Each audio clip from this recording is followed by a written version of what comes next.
Welcome to episode 28 of Zapped to the Past. I am Adrian Mills, and I am joined as always by Graham Raddings. If you haven't listened before, this is a podcast where we discuss games that were released for the Commodore 64.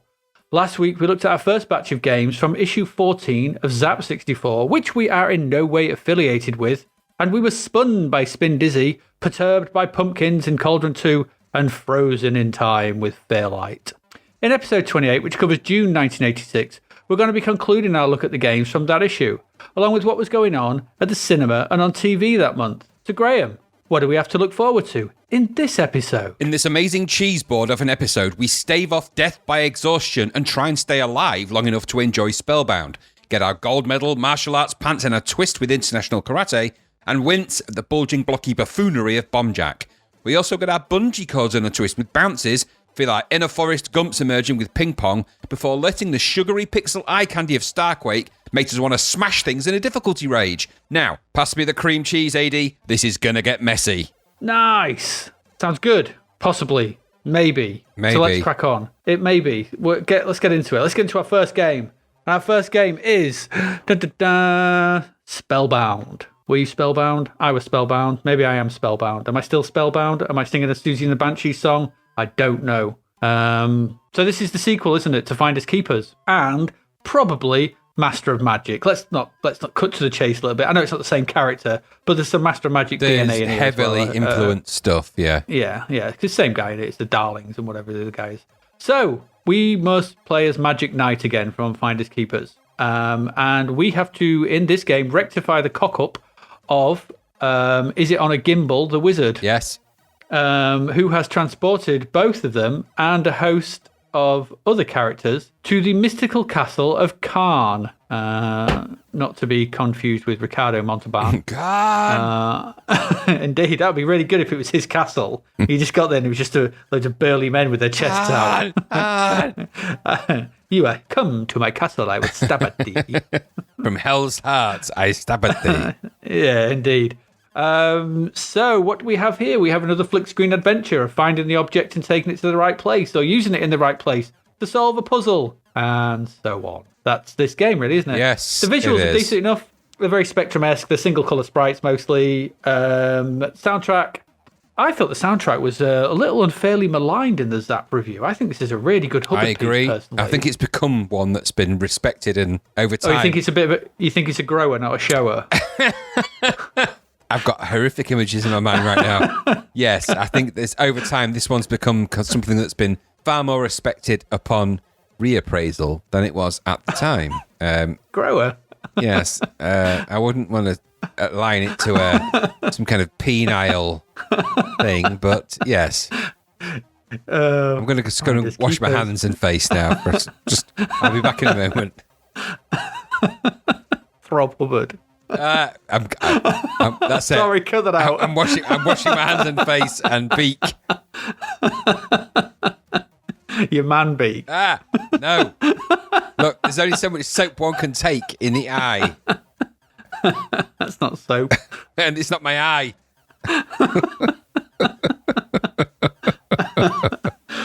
Oh dear. As you were. Dear. Really? Okay, so I did like the music. I do think it is a very good piece of music. I really like this. It is good. I get what they say. It's quite intrusive, isn't it? It's very it's a very strong piece of music. So I get what they're saying, and maybe it is a little bit dramatic for this game because the game is a little bit fun. So maybe there is a bit of a incongruity to the music and the actual theming and styling of the game that doesn't quite gel. But on its own, probably listen to side, it's a very good piece of music. Yes. So the main draw here, the innovative part of this game is the the clever window system. Used to navigate the game. So it's similar to the one in Master of Magic, although it's kind of souped up a little bit. So this allows the player to pick up, drop, examine, read, and even blow objects in order to solve issues beset in the many characters. I know. No wonder he's spellbound. That's you. That's on you, that one, not me. Get that soap out. So there's loads of characters around the place who have also been transported to this castle that you've got to basically solve the problems of or issues with and figure out what's going on and keep them alive. Well, there is that as well because they just could randomly die. And the problem is that there's not a lot of logic to a lot of this. I found because just for an example, right in the beginning there's a dwarf that's asleep. So I'd found a saxophone and I blew the saxophone next to him. It told me it made a cacophonous noise, but it never woke him up. I was like, well, I thought it would do. Logically, blowing a saxophone in someone's ear, it's gonna wake them up. Especially dwarves. Especially dwarves, especially if you do it in a sort of soothing, sexy saxophony way. Kenny G style. Maybe, so you could do it that way. Maybe dwarves just hear that in their sleep all the time. Dwarves dream in the key of G. Yeah, exactly. They dream in the key of G and they dream of that. They dream of that whole Careless Whisper. Yeah, not the guy from Lost Boys. No, I still believe. No. Saxophone. Dwarves dream of saxophone. The epic sax guy. Now that's a good prog album. Dwarves dream of saxophone love. It's waiting to be released. Proggy people who listen to our podcast, you know what you need to do. Get on it. Get on it now. I want to see that cover. There's a cover Crapvert for you to do. Dwarves dream of saxophone. Do dwarves dream of electric saxophones? Probably. So all this is quite clever. So it's coming from Master of Magic. It's coming from Finders Keepers. There's a sense of that this is a clever game. The problem, the main problem I found with this game was you just die. Yep. You have a stamina that just is constantly going down, and somehow if you don't top it up, you just die. Yep. No indication of it either. There is a bar that's just going down, and I didn't understand it. And then it went, "Oh, you died." It's reminded me of the Fainting of Jeff Capes, which is a film that's on Netflix. If you ever want to catch it right now, it's up there with the Haunting of Hill House. The same people made it. And the Haunting of Bly Hill, the Fainting of Jeff Capes. Yeah. I've seen him. What's that in the background? Ka-junk. Oh, he's fainting again. What is that noise? Your tea shook. There was a ripple in the tea, mother. All of the birds are attacking each other. What's going on?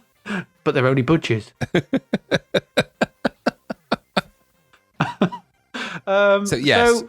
So my problem with that is that I just don't think that kind of mechanic works. It does not work in a game where the challenge should be working out the puzzles, not having to worry about your health slowly draining away for no reason.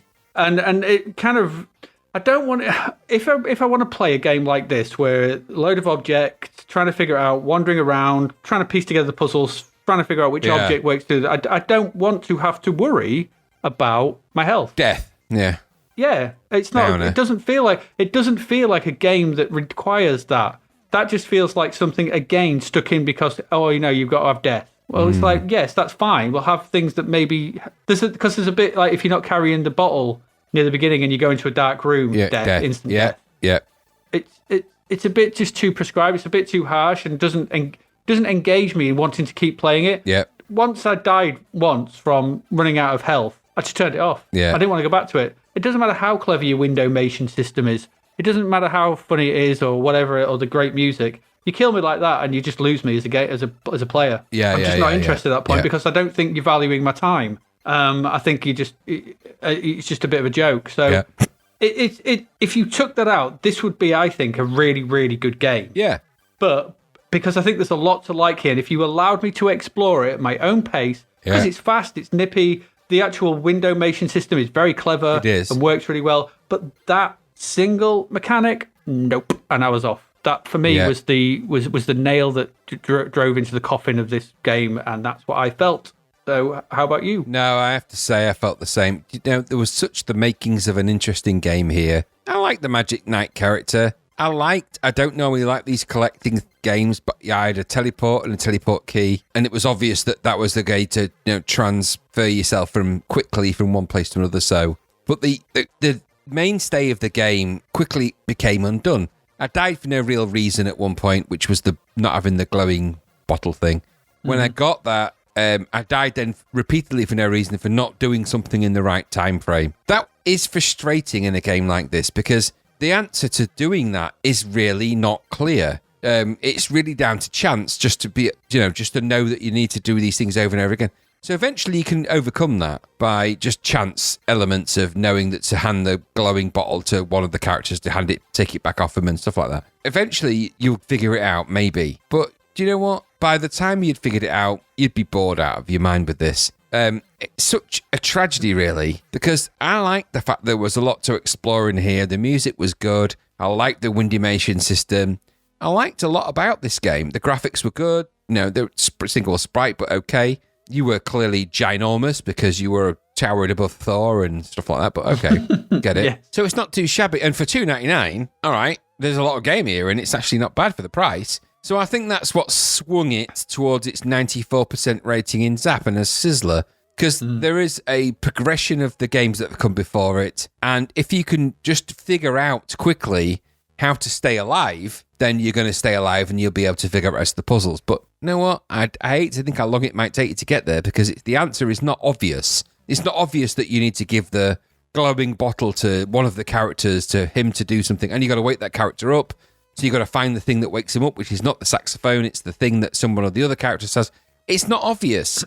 And it's not that it's not obvious. It's also not something you're going to figure out fairly quickly. Bear in mind that every time you go into a different room or maneuver yourself around, you're losing life. So you're on a time clock to figure stuff out. And then it's a bit stupid in that respect because it almost feels like you're being punished just for being alive in this game until you figure stuff out. And it's not something that's obvious to figure out. You would figure it out by trial and error. There isn't a logical connection between maybe waking one of the characters up with the horn of whatever it is from the character you picked it up from. But you've got to navigate this game and inquire about these things with these characters and read and ask questions and do all those things with the windymation system. You're going to die multiple times of exhaustion before you even get to the point where you've figured that out and that you can use the teleport system to be near one character and then it's just before you even get to that point, are you going to be bored of playing this endlessly and repeatedly and going over and over and over again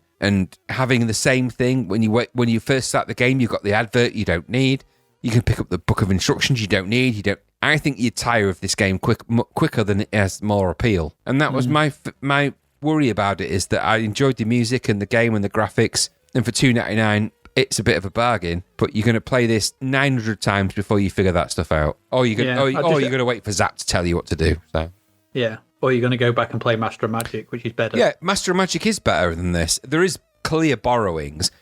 I liked and didn't like the windymation system, I have to say. It felt over-clicky. I was clicking on things. And the irony of it is, when those menus appear, it almost looks like you could press the letters on the keyboard that would equate to the actions you were going to take, but you don't. So you've got to go click on the thing, click all the way down, click on the item you want to do, then click it, click, are you sure? Yes. Which is great because there's many items you might click on by accident because you can easily overshoot the thing you're trying to click on. Then you've got to go all the way through to, no, I don't want to do it, and then go back through it again. So I think there's a little bit of logical thinking that didn't happen in this game, and it's, like I said, I like the soundtrack to Spellbound, and I think it's become something of a Hubbard classic. During the 8-Bit Symphony, I think Spellbound was one of the things that was one of the big Rob Hubbard things. I think maybe if it's not in the original 8-Bit Symphony, it's in the second phase of it all. It's a great Rob Hubbard score, and it sort of suits the game, but not in the same way that Master of Magic does Master of Magic. And I think that's why it kind of... But I think it's because this game repeats so often, you never get that far into the soundtrack to really kind of get the gist of it. So I think it's a tragic shame that this game was too hard to really get into. And 94% I can get it because it's $2.99, but what a shame. What a great shame it is. So that was my take. It's just a couple... it's a couple of additional mechanics that just let it down. Just isn't if you hadn't died, if I don't even know really why this game needed that exhaustion mechanic. It's totally irrelevant to the game. You don't if your character is just going to die by walking around, what is the point? If he's in space, or if there was some limitation of oxygen, or there was something that would make it that happen, but just to die because you're tired, it's just a cheap way of making this game repeat. So no, for me, it's just I love Spellbound, but take that bit out, and it's better. So yeah, I think so as well. There you go, indeed. All right, okay, so that's Spellbound. Let's go on to our next one. So our next one is relative. It's not. Is it budget? No, it's mid price range. But this is International Karate IK, £6.50 and 91% Sizzler. Graham, go on. International Karate. Tell us all about it. Two people fighting. Anyway, next game. International Karate. Okay. It's a karate game. It's 2-player. It is one player versus the other. You've got multiple moves. It's essentially a Wave the Exploding Fist clone. Okay. So let's just get that out of the way because that's what it is. Mm-hmm. Now, this takes everything about Wave the Exploding Fist and makes it better. And it does. So the music's better. The sound effects are better. The backgrounds are better. Graphics are a little bit smaller, but they're better animated. The fight moves are better. The controls are better. They're more intuitive.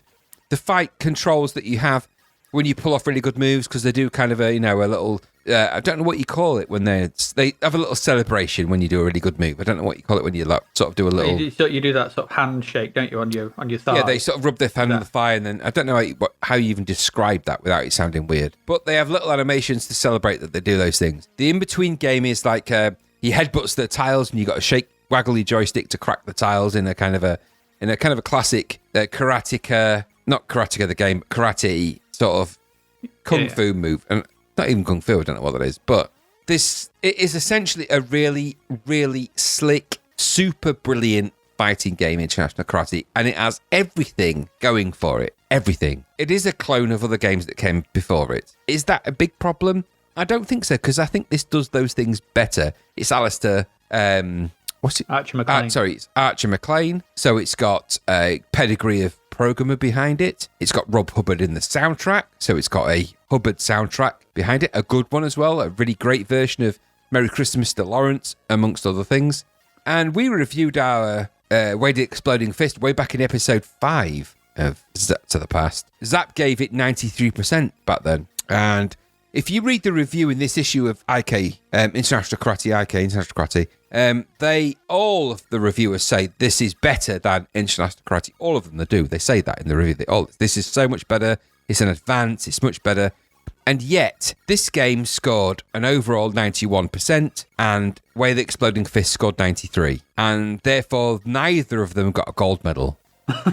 Now, I think this is a travesty which I can't get my head round. And I have read the review in Zap, and I have played the game. Now, I have a strong affinity for IK because it's a great game. It's simple in what it does. It's no different to any of those fighting games. One-on-one fighter, 2-player is amazing. There's an extra added mechanic in IK where you can score a half point or a full point. You have a judge. He judges your skill of what you did at the time. There's nice touches to IK that work. And later down the line, it became an even better game. IK is an amazing combat game on the C64. If Way the Exploding Fist didn't exist, this would be the de rigueur platform-holding master of that genre. And I think actually it is, because it does things better than Way the Exploding Fist. It's faster, it's more punctual, the moves are quicker, characters are a little bit better. It's like Way the Exploding Fist on roids a little bit. So how this scored less overall in Zap than Way the Exploding Fist. Generally speaking, this is weird. So Zap gave it 93%, right? And 91. Sorry, they gave Way the Exploding Fist 93, and 93. They gave International Karate 91. The game got higher scores than Way the Exploding Fist in all but graphics, which was 91 versus 95, which is inexplicable, really, because the backgrounds and everything else are better. In lastability, it got 91%, which is Way the Exploding Fist, versus 90% in Zap for International Karate. And hookability was the same. So how did this score 91% overall less, and how did it not get a gold medal? I don't get it. And I don't get it because this is a better game than a better game than Way the Exploding Fist. It's more fun, it's faster, it's slicker, it's better, the music's better, the sound's better, the graphics are better, the hookability's better because the scoring system's different, the AI is better, the lastability therefore is better. Everything about this game is better than Way the Exploding Fist. I do not get how the scoring in Zapped worked on this game. I don't understand it. And I think that is a travesty because I think it makes this game feel a bit less good than it actually is. It's amazing. It is an amazing game. And I think it's a travesty. I don't get it. Even all the reviewers in that review of Zapped, and you can go back, you can go and read it yourselves. You can find it online and read it or have it originally and read it. All of them say that the International Karate is a better game than Way of the Exploding Fist. So I don't get scoring on this. I don't get how it's not a gold medal. I don't get it. It's not even a is a sizzler, but I don't get how it's not a gold medal because they don't even criticize it for being derivative, which you could argue that might be the thing that sets it back. Apart from the fact that the presentation score is 6% or 5% higher, it doesn't make any sense to me. Sorry, it doesn't. It annoys me really because not only even if you base the fact that this game was marginally not as good as marginally not as good as Way the Exploding Fist. The price is £6.50 for goodness sake, which is normally the thing that they hinge some of these reviews on in Zapped. I don't get it. I thought it's great. I still think it's great. It's a fantastic game, and it should be and is a gold medal as much as Way the Exploding Fist is a gold medal. If that is and should have been, so is this, and I think it's a travesty to this day that it wasn't recognised that way. So there you go. And I've even got a graphic where I've compared the scores, and I'll put that online so you can see it. And it's ridiculous. But what did you think? Right. Okay. I get what you're saying. I fully understand what you're saying because this is a better game than Exploding Fist. In pretty every much way. Most ways, yes. I don't think that's arguable. I think most people would agree with you there. It's more fluid. It's faster. The Exploding Fist, by the way, does have half points. I didn't think it did. You get half. Yeah, because you get half the yin and yang because you have the yin and yang symbols as the points, so you can score half points in that. So it's similar. You can do that as well in there. So if you get a clean contact in Way of Exploding Fist, you get a full yang, full yin and yang, whatever you want to call it. But a thing is, gets you half a point. So that does exist in Exploding Fist. I'm not sure. I know you said you preferred it. I wasn't sure that the move set was quite as intuitive as Fist. There was one I think which is down towards, which does a high kick. Does the high kick? I think that's quite unintuitive. That doesn't feel right. So I don't know. For me, it felt a bit weird, and I felt sometimes I was fighting against the controls. However, small things. It is. It's actually, this is a really, really, really good fighting game. The thing I would say, for me, whereas I think Exploding Fist was revolution, this is evolution. So for me, this is building upon maybe something that, I know Exploding Fist came along on the back of something like Kung Fu Master, but I think, Exploding Karate Fist... Champ, really. Karate Champ, not Kung Fu Master. Yeah, sorry, Karate Champ, you're right. So it came up on the back of Karate Champ, but I think it did so much more. I think it, shaped the way we looked at sort of two-player fighting games in that way. This is, it's Exploding Fist souped up. It's Exploding Fist Plus with, speeded up. And I think the thing is with this is that if you put this, I think if you put International Karate and you put Exploding Fist and they came out in the same month, you would go International Karate is the better game. You've got 9, 10, 11 months of evolution of people getting better with the hardware, people learning stuff, people looking at this and probably deconstructing, there's, I'm sure Archie McLean, I don't know whether he did, but, you can look at the code. These people will probably be aware of what code was going into and how they were doing things. Yeah.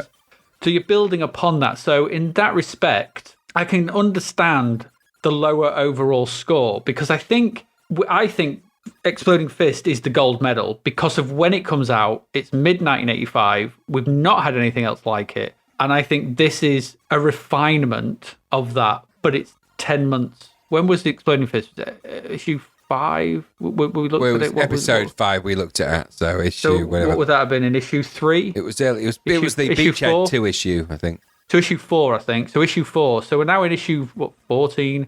So we're 10 issues on. We're nearly a year on. And so to me, yes, this is a much better, it's a better fighting game to play, and everything about it is faster, smoother, nicer music. Everything, all the presentational aspects are what you would expect from a game made 10 months later onwards. But it's still, as you even said, it's Exploding Fist souped up on roids. Does that mean it should be a gold medal? I probably don't think so. And I would be surprised. Zapped didn't give as much as we bemoaned it for it. Exploding Fist didn't get a gold medal. I couldn't see a world in which this would get closer. And I get the 91% because then I get the slightly lower score overall than Exploding Fist, because Exploding Fist feels like an explosion onto the scene, whereas this feels like, all right, this is taking that template thing and smoothed it out, made it better, thinking it up, but it's still that. And that's where I come at this from. So that's not to say it's not better, because it is better than Exploding Fist. However, I think, like I said, it's evolution. It's building on the shoulders of the game, the game that went before. I don't think that it deserves to be punitively graded because it's advancing that genre, which is. But I think if they reviewed Exploding Fist in issue 14, it wouldn't have got 93. It probably would have been in the 80s. No, I agree. But at the same time, this is a advance of this genre. This is a fighting combat game, and IK does things that way the Exploding Fist does not. And it takes it in a slightly different direction. It might be relatively similar, and the gameplay might be relatively the same as where the Exploding Fist. I get that. But you can't punish a game for being better at the genre it's attempting and then say that say in the review that it's better but give it worse scores. It doesn't make sense. I don't think they're punishing it. I think they're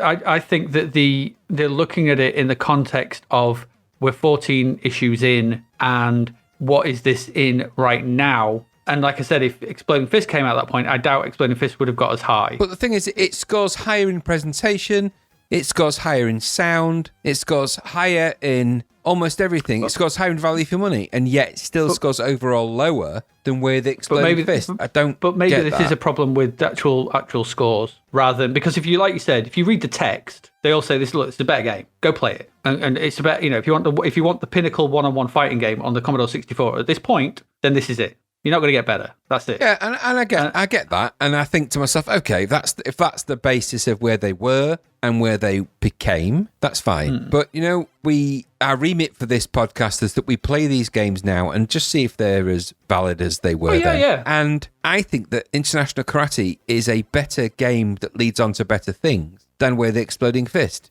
Where the Exploding Fist led on to Fist 2 and Fist Plus. International Karate led on to IK Plus. So the game that set the trend for the development of those games was IK. It was not Where the Exploding Fist.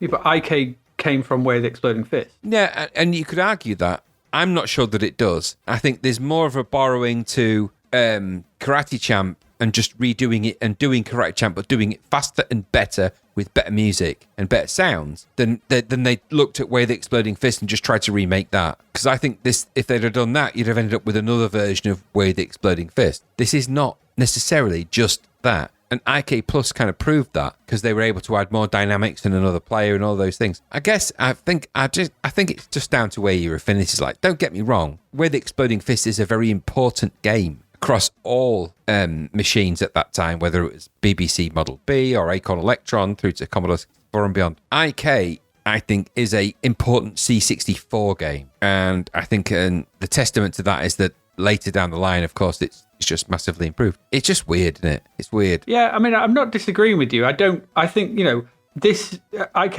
is, like I said, IK at this point, and if you're going to go back and play a one-on-one fighting game, if you had a choice of two, Exploding Fist or, IK, play IK. It's faster and better and it's more responsive. Yeah, Kung Fu in there.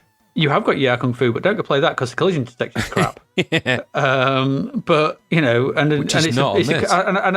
think also as well, Yeah Kung Fu is a different kind of fighting game because that's more sort of Chinese cinema, arcade, that kind of thing. Yeah, this is very much the Bruce Lee Enter the Dragon one-to-one fighting game. That's where that came from, definitely.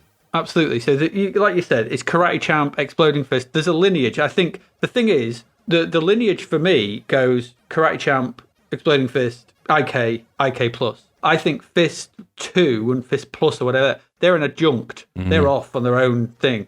You don't get. I don't think you get IK if you don't get Way the Exploding Fist. I agree. I just think that I'm not sure that they are. I'm not sure that the lineage is Way the Exploding Fist and IK was a thing because of it. I think IK is a game because they based it on a fighting game and just wanted to do better than Karate Champ, and they did. And because I think Way the Exploding Fist is far more like Karate Champ than International Karate is. But it's, like I say, we can debate it till the cows come home, aren't we? The fact is, should it have been 91%? No, it should have been higher than that. Maybe if it's not a gold medal, okay, I get that. Maybe it's not because maybe they just don't do that. But 91% is a landmark International Karate. Based on all the scores, based on the reviewers' comments, it should have been higher. Should have. Yeah, I think that for me, the takeaway from this is the text rather than the score for me. And the text, I think, speaks volumes in saying that it's a better game. And I think we agree. I think that's the thing we're in agreement of, and maybe just splitting hairs of our numbers. That the actual important part here is that this is, at this point now, episode 14, episode 28, what we're doing, this is, this is your go-to fighting game on the C64 now. Go play this now. And it's all moot. Way the Exploding Fist has been superseded. Yeah, and it's all moot till IK Plus comes along, and then it's all. Well, that's the thing. I think IK after that. I think IK Plus is revolution. Yes. Whereas, evolution. As they say, no, I think IK Plus is proper revolution. That third character, that's revolution. Yeah. That's new. AI. That's AI, something different. And weirdly, very rarely seen until you get to sort of character action games like Bayonetta and God of War. No, I agree. Multiple characters. But anyway, go play International Karate as well, because absolutely. Actually, you know what? The one thing I will say is this: as a final sort of hurrah, IK is lost in the mix. IK does get lost because of IK Plus. So I think if people talk about amazing fighting games on 8-bit and 8 and 16-bit platforms, they took Way the Exploding Fist and they took IK Plus. International Karate does get lost in there, I think, and maybe the reason it does is because it's for the exact reasons we said. It's just kind of seen as an also ran as opposed to the great fighting game that it becomes. So maybe you're right. Maybe you're right. But go play it anyway, and just because and I'd have been pleased at $6.50 for this at the time, I think. Well, absolutely. For $6.50, this is an absolute steal. And I think I'm not sure if I think we were probably as guilty of that as what you just said, because I think we played IK Plus loads. Oh, we did. On the Amiga more than the C64, actually. Yeah, but I don't remember us playing IK much. No, we didn't. I know I played it a lot when it came out, but I think once IK Plus arrived... No, you're right, we didn't. It's a fact, we didn't, because... Yeah, because we had that or Fist Tournament. Fist Tournament came out on the back of Fist 2. We'll cover that when it comes out. But we the tide was changing on these games a little bit. I think the expectation was that you needed to live longer than a kick. So yeah, but yes, I think that's right. But let's not beat around the bush.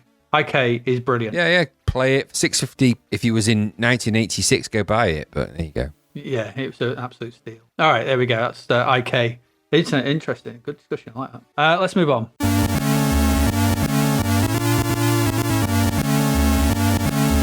To our final game for this section, and that game is Bomb Jack. So from the sublime to the ass cake. So what is Bomb Jack? Bomb Jack is a conversion. So Elite. This is another Elite conversion. We've seen, or we will see, Ghosts and Goblins. We have seen Commando, and we've seen not strictly a conversion, but Frank Bruno's boxing, which is punch out. So Elite are in conversion territory at the moment, and this is a conversion of the arcade game Bomb Jack. So what is Bomb Jack? Bomb Jack is a single screen. You play the titular Bomb Jack, Jack Bomb. I don't know what's his name. Bobby Jackson. Yeah, and on the screen are some platforms. This is a classic arcade progression. There are a series of platforms on the screen. There are a series of bombs in little patterns, and you have to. You as a person can jump up kind of like the jump in Kung Fu. You jump very high, and you have a cloak. The cloak allows you to hammer the fire button and float left or right. after you've jumped, so you can do that. And the whole point is to collect all the bombs on the screen while avoiding the guys that walk around and the bird that flies about. That's kind of the arcade. But yeah, it's an arcade game. The bombs will, once you've collected one, another one will sort of ignite. If you collect them all in sequence, you get bonus scores. There are power-ups that pop up, bonus coins to collect, and there's a big P that appears every now and again. If you collect that, that renders the enemies into smiley faces, like the ghost. That's basically the equivalent of turning the ghost blue in Pac-Man, which therefore allows you to collect them and knock them out and go collect the bombs safely. So that's the arcade game, all right? This is, in that respect, this is a fairly faithful conversion because that's exactly what you do here. The problem with this, though, is that it's missing some of the, not missing some of the elements, but it's sort of, the elements that are here have been supersized slightly, which make it problematic. The sprites are too big. I mean, and that's it. Yep. That's the main big problem with this. What you are, large Bombjack XL, or whatever you want to call yourself. And so in the arcade game, there are platforms across the top, and the patrolling enemies go across them. But if you can jump up, hit sort of the roof of the screen, and if you hammer the fire button, you can glide across and get above them through the gap to collect some of the bombs in the corners, and that's very important because you've got to collect all the bombs. The problem is in this game, you can't fit, no matter how much you hammer that fire button, and therefore renders some of the platforms almost impossible to get to, thus rendering progression impossible. Yep. It essentially just ruins the game. You can't do it. The arcade conversion is broken. And I'm not quite sure how nobody noticed that. Why the sprites are so big. Shrink the sprites down. They don't have to be that big. Blocky and wide. Yeah, so I don't get it. And once that is in place, it kind of renders the rest of it because you then are almost waiting for that sprite to wander off the platform or fall off, or the P to appear so you can then go kill it because you can't kill them otherwise because collision with any of the enemies is instant death. You lose a life, start the game, that level again, off you go. It just ruins the flow of this game. I really liked Bombjack in the arcade. It's the classic arcade, simple, instantly, as soon as you look at that screen and start playing it, you know exactly what to do. There's no instructions needed. Collect the bombs. There you go. That's all you've got to do. Jump around, collect bombs. Progression gets harder, the bombs get faster, the more stuff appears. Classic arcade, language and classic arcade game mechanics. This just ruins it because it doesn't allow you to control it like you should be able to control the arcade. The music is weird. It's a Mark Cooksey piece, and although he does great stuff in some games, it's not a particularly great piece of music. No. It's okay. It's is it Rendezvous? No, it's Magnetic Fields Part 2.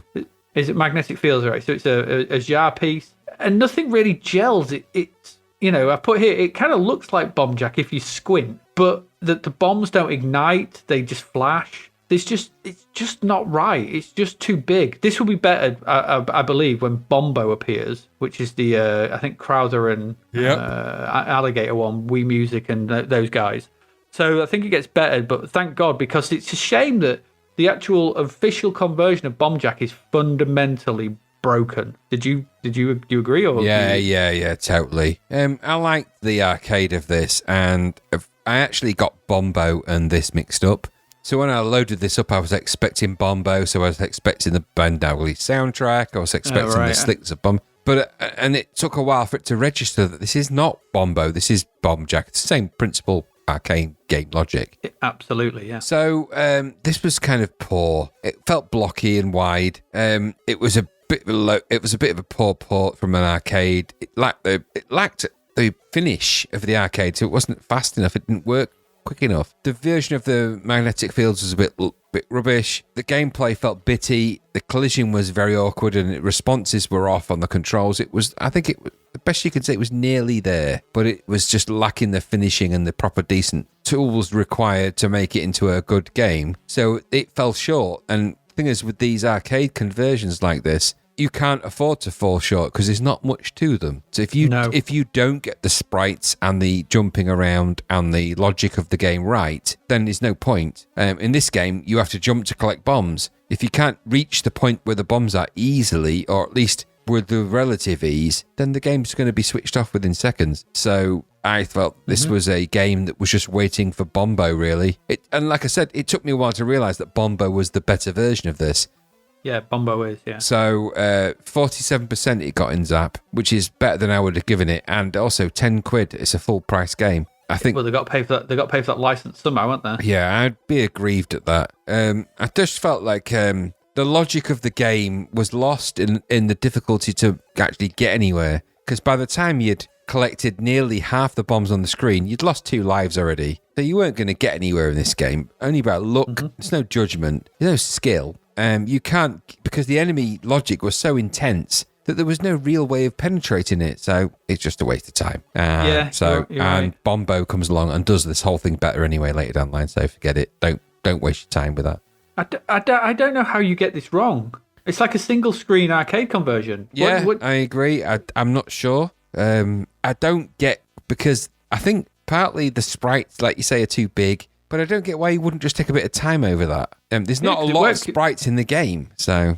No, it works in Bombo. Yeah, and they felt like Dig Dug sprites in the wrong game. Yes, they really do look like the Dig Dug sprite. Yeah, so... Yes, which is... Big, wide, clunky sprites. Not Bombjack. No, not Bombjack at all, no. No, we didn't like Bombjack. And that's a shame, because I really, like you, I loved Bombjack in the arcade. It's an arcade, it's great. And I was looking forward to playing this. I remember looking forward to playing this back in the day on my Commodore 64. And I did play it, but I knew this was a bit of a lemon. But never mind. Right, there you go. That's our games for this first section. Bombjack, International Karate, and Spellbound. 2 Hubbard crackers there, which is always good. So that's that. Stay with us, because coming up after the break, we have film and TV for June 1986.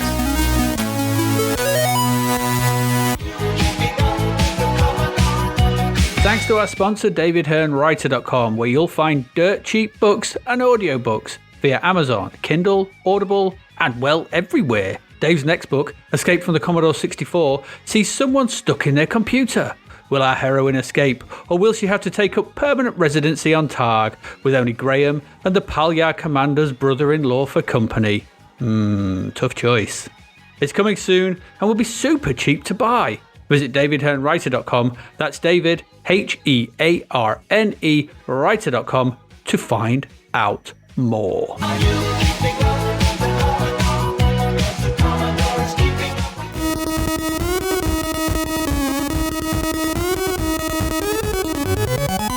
Okay, welcome back. So, film and TV for June 1986. Not a lot. There's not a lot going on our screens. Everyone's out for the summer. June 86, that's a World Cup year. Maybe everyone's watching the World Cup. I don't know. 3rd of June, BBC One began airing the 3-part dramatisation of the Jeffrey Archer novel, Cain and Abel. Have you ever read any Jeffrey Archer novels? No, hang on. But part 2 was shown on the 5th of June and part 3 on the 6th. No, but my brother was obsessed with this. And my mum as well. My mum and my brother, they voraciously read the Cain and Abel book, and then when the dramatisation came on, it was like silence in the house. The Cain and Abel is on. I'm going upstairs to play IK. There's a biblical reference in there for Cain and Abel as well. Yeah, because it's about. I mean, I don't think it's about 2 brothers. I think it's about two characters that they're born on opposite sides of the earth. I think. It's something to do with one who has everything and one who has very little, and they sort of come across. I don't know. I've never read. There was another one as well. Was it Prodigal Son or whatever? Yeah. Was a sequel. I seem to remember. I just remember the book was in the house, and it was a big red book with Cain and Abel on it, and the Prodigal Son was blue. I just remember they were in the house, and I think I picked him up at one point to read him, but I was like, oh, this isn't for me. I'm going to read The Rats by James Herbert. There's not much difference there, to be fair. Well, James Herbert novels had people being eaten. I was much more interested in that. Lots of boobies. Yeah, there was always a sex scene or two. Gratuitous sex scenes. Some may say gratuitous. I say necessary. I have a fond memory of being at secondary school in our first year, and in an English class, we all could choose books to read out to the class, and a particular chap who will remain nameless, but his name was Charles, and I won't say his surname, decided he was going to read out from The Rats. And I distinctly remember him, and I will bleep the swear word out for this, but I distinctly remember him saying, "You couldn't fuck a polo mint with that, you limp sod," out in an English class. And honestly, the guffaws and the shifty looks and the teacher going, "Oh my God," at that moment in time. Who was it? Who was the teacher? Miss, I want to say Miss Turner. Oh, right. Yeah. Mrs. Turner. So it wasn't Mrs. Stamp. It was the classic English teacher at the school we went to. It did not go down well. Let's just say he was suspended for a week because of that. Oh, really? Yes. Wow. God, harsh. Yes, because he said rude words in front of everybody, embarrassed himself and the teacher. But that was just in a book. His argument was, "You asked me to read from a book, I read from a book." Their argument was, "We didn't ask you to read from that book." and you didn't have to say the word fuck in front of everybody, which he did. But, I remember this. I remember it to this day, so it must have been pretty impactful at the time, but there you go. Those formative memories. Those formative things that happened. He was a clown, that guy, but that was a properly brilliant moment, though. Yeah, he was. There you go. Good guy, he was. Schoolyard memories. And then Zammo Maguire was hooked on heroin from there on, so everything went downhill from there. Poor Zammo. Everything went Grangel. Exactly. He just couldn't say no. He couldn't say no. Absolutely. Bow, bow, bow. Sausage. 15th of June. This is how exciting this month is. Singer Helen Shapiro joins Granada's Albion Market as hairdresser Viv Harker. None of that means anything to me. I meant to ask you this. What was Albion Market? I think Albion Market was a really crap soap that was on in the afternoon on ITV. So it was a soap opera then, all right? I believe, yeah, set in Albion Market. It was set in some.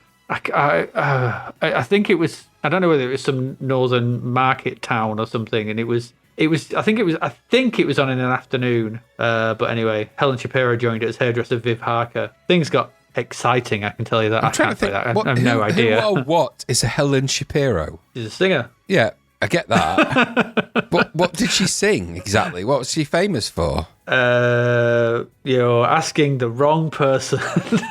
I have no idea. You don't know anything about Helen Shapiro, do you? No, nothing. All I know is that she joined Granada's Albion Market as hairdresser Viv Harker. That's fair. That's fair, because I have no idea. We'll look it up and we'll know We'll know. We'll never reveal it on this podcast, but we'll look it up and we'll know in the future what Helen Shapiro was probably amazing at something.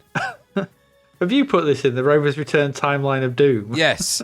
Okay. Because you need to click on that link. Oh, all right, I will do. 18th of June, in Coronation Street, the Rovers Return pub is gutted by fire, with landlady Bet Lynch, Judy Goodyear, trapped inside. Yes.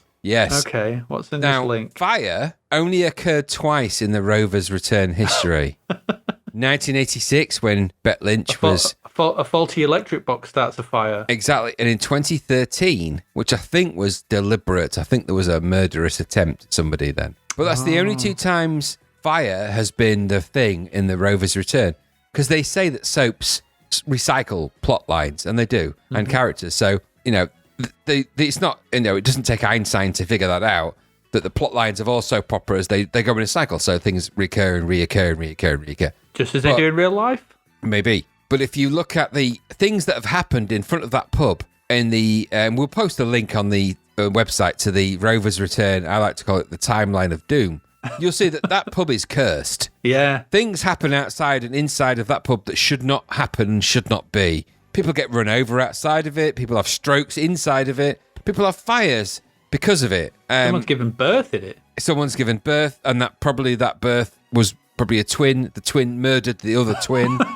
Cain and Abel style. It's all crazy, and I think the timeline is worth checking out, because you know what? If you read that timeline about that pub, you would never go in it, because there's a very strong chance that you're going to die from being run over, stabbed, burned, impregnated, or who knows.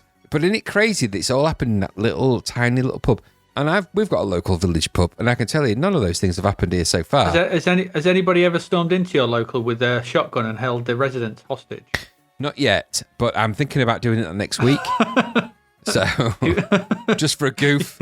If you play any more of the comic game, you're going exactly. to. I think what I'm thinking of doing is actually trying to, in a tick box, check box way, just go through the entire list for our local pub from about 1980, maybe 1972 through to 2019, just to see how many of those things I can tick off. So I'll run over somebody, I'll reverse over my own head, I'll crush somebody in a vat. You've got to crash a lorry into it. I'll crash a lorry, I'll run a train into it, I'll explode something in there, I'll set fire to my own leg, I'll call someone a peanut. There's so many things that could occur in that time frame. Why not do that? It's the template, the benchmark for what should happen in your local boozer. If the only thing that happens in your local boozer is that the prices go up, check out that list. It's a checkbox list. It's a checklist, and just make some of those things happen. You don't have to go through it sequentially. Cherry pick 10 things that make it more interesting. Murder the landlady, and then bury somebody in the basement. Or don't do that. Someone goes into labour after a fight with a barmaid. Exactly. The list is very, very, very fluid of what could happen in there. Yeah. I like to look at that list and think, what could I inject into there? Possibly a giant squid. Do you know one of the things I do like on this Wikipedia thing is that on the 14th of October 2013, there was they had a fight. Two women had a fight after accusing someone of having an affair with her husband, and it led to an explosive cat fight. Now, the good thing is that catfight has its own section on Wikipedia.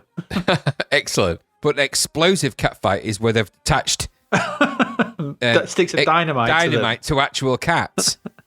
So they're just throwing kind of incendiary cats and felines at each other. I like the idea of that, though, that you've got some, like German cats have like a stick attached, like the German hand grenades in World War II, and I like the idea of there being a kind of a lineage of the kind of explosive they would incur in a feline-related pub battle. Well, there we go. There's more thought than I ever thought I'd give to that. But I'm surprised. Well, actually, I'm not.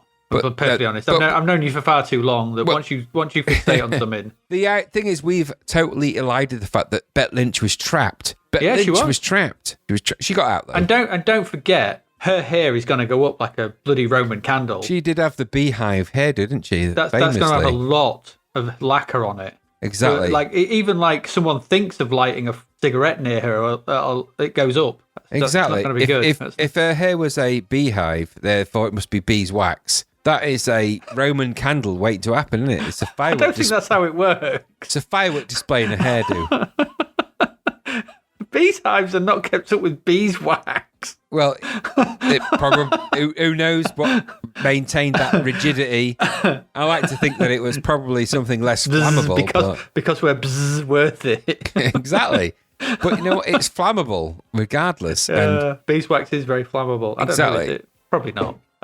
It's wax. They just melt. Beeswax is, if you're not setting fire to a beehive, don't do that though. It's really mean. No. Yeah, it is. It is very mean, but don't do that. But if you do, they really do explode with fire, which most things do. Anyway, let's move on to what happened after the Rovers Return. Yeah, 26th of June. This is it for TV.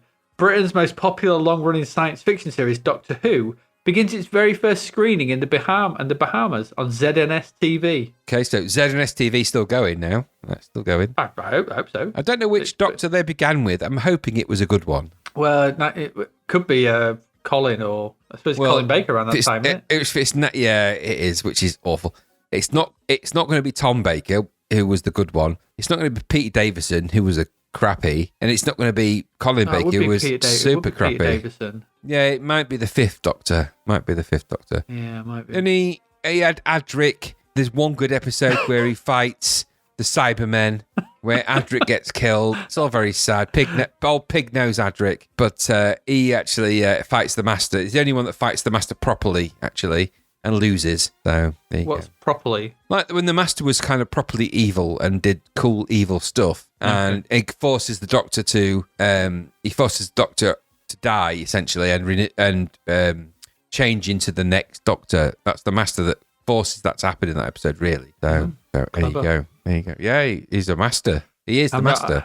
What he does. He is. Yeah. The master. He's not the Doctor, he's the master. It's never really revealed what he's a master of. I like to think that he's a master of lockpicking and painting. Do you think there are other professions? Are there other... Well, actually, I'll rephrase that. Are there other professions in the Time Lord people? Yes. So is there like the butler? Yes. The hairdresser? have debated this and with angry Doctor Who fans, Whovians. Yes. When I suggested that there was a Dr. Pet or Vet, who was the guy who was a Time Lord that just specialised in animal cases. And they were like, So it was the vet, not the doctor. Yeah, exactly. He was the vet. And people were like, and he was lesser respected than Doctor Who. He was just a vet. He just, he sorted out horse hooves. But you know what? They're equally important. The Cooper. Because there's multiple species of animal across the universe. Well, the Cooper would he'd just go through time fixing barrels. Yes, exactly. I think barrels are a very useful thing. I think that there is room for different Who specialisms. Yeah, but different Time Lord. Yeah, exactly. So you can't all be a doctor and have your sonic screwdriver. Exactly. Somebody else has got the mechanic. The doctor is the changeable aspect. The Who part is we don't know what you are, what your name is. So, but actually, you could be a businessman Who. So that makes me think in the film Baker. The Mechanic, is Charles Bronson a Time Lord? Yes, is exactly that. Like in a film where you've got really good cake makers, Baker Who. Yeah, exactly. Where you've got Vet Who, Baker Who, Surgeon Who, similar to Doctor Who, but he could really sort stuff out with the surgery.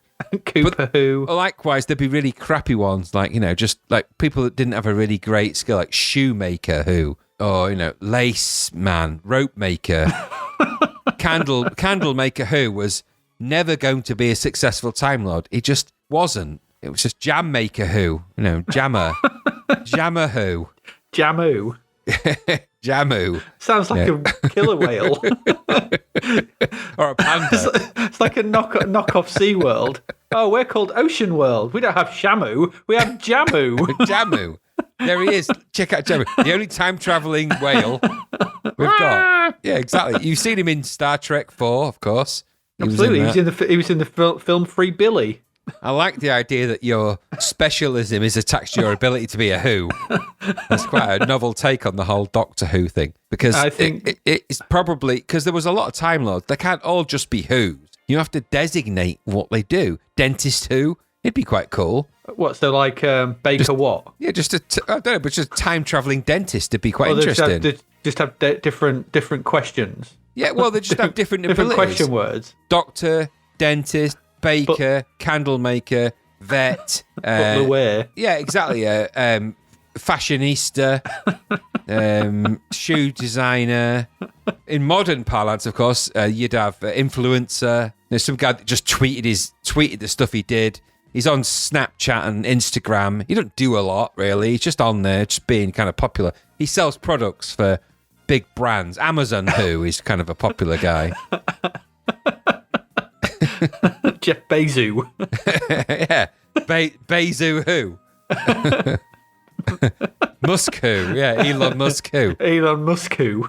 Muscu, yeah. Muscu, isn't that a type of... It's a place. Moscow is a type of place, I think. Oh, yeah, it is, yeah, Moscow. Moscow. Well, Muscu, as you call it. I do, in Russia. Anyway. I come from Moscow in Russia. Moscow in Russia. And you are Doctor Who? Dr. How. But there must otherwise then be Dr. What, Dr. Where, Dr. How, well, Dr. Can, Dr. Dr. Maybe. Dr. May I? Yeah, Dr. May I. It'd be played by Kenneth Williams. He would. Dr. May I? Dr. May and Dr. Who. Dr. What? Dr. Prod, of course. I would like to see a Carry On Who. I'd like to see Dr. Prod. There is a Dr. Prod, I think. And he's a Time Lord. He just never got the recognition he deserved. Absolutely. You don't want to see what he did with that sonic screwdriver. Here, darling, come here. Let me show you this. Sonic screwdriver just next to his neighbour. Every time he uses it. Oh, dear. Well, here, your TARDIS. Carry On Time Travel would be hilarious. Trousers bigger on the inside. Oh, no. Oh, dear. How did we get to that? Oh, because we were talking about Doctor Who. Anyway, there you go. Doctor Who was in the Bahamas. Films. That's it. That's your TV. So films, and normally we have a few because there's a few released. We're focused on one. This was it.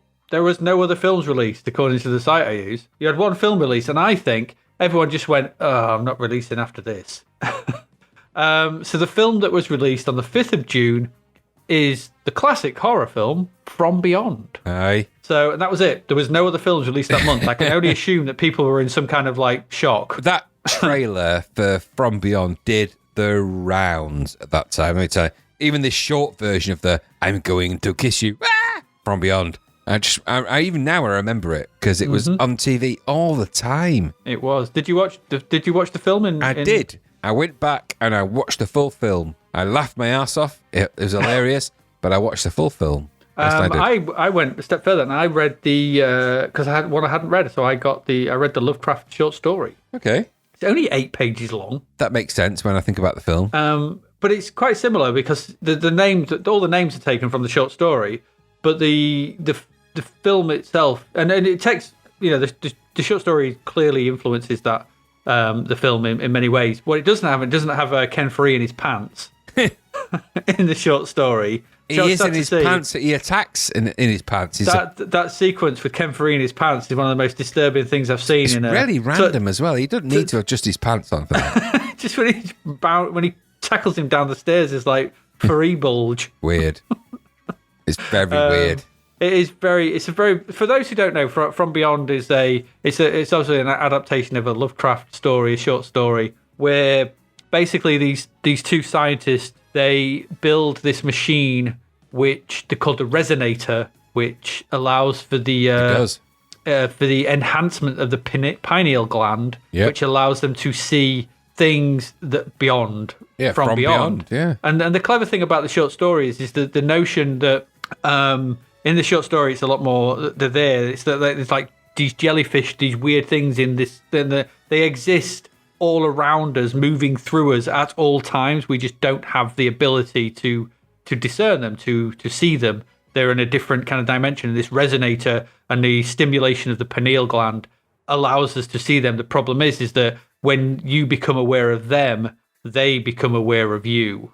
And obviously that's where the horror comes from, because the film starts off, it's got a great beginning. Got a superb beginning sequence. Yes, it has.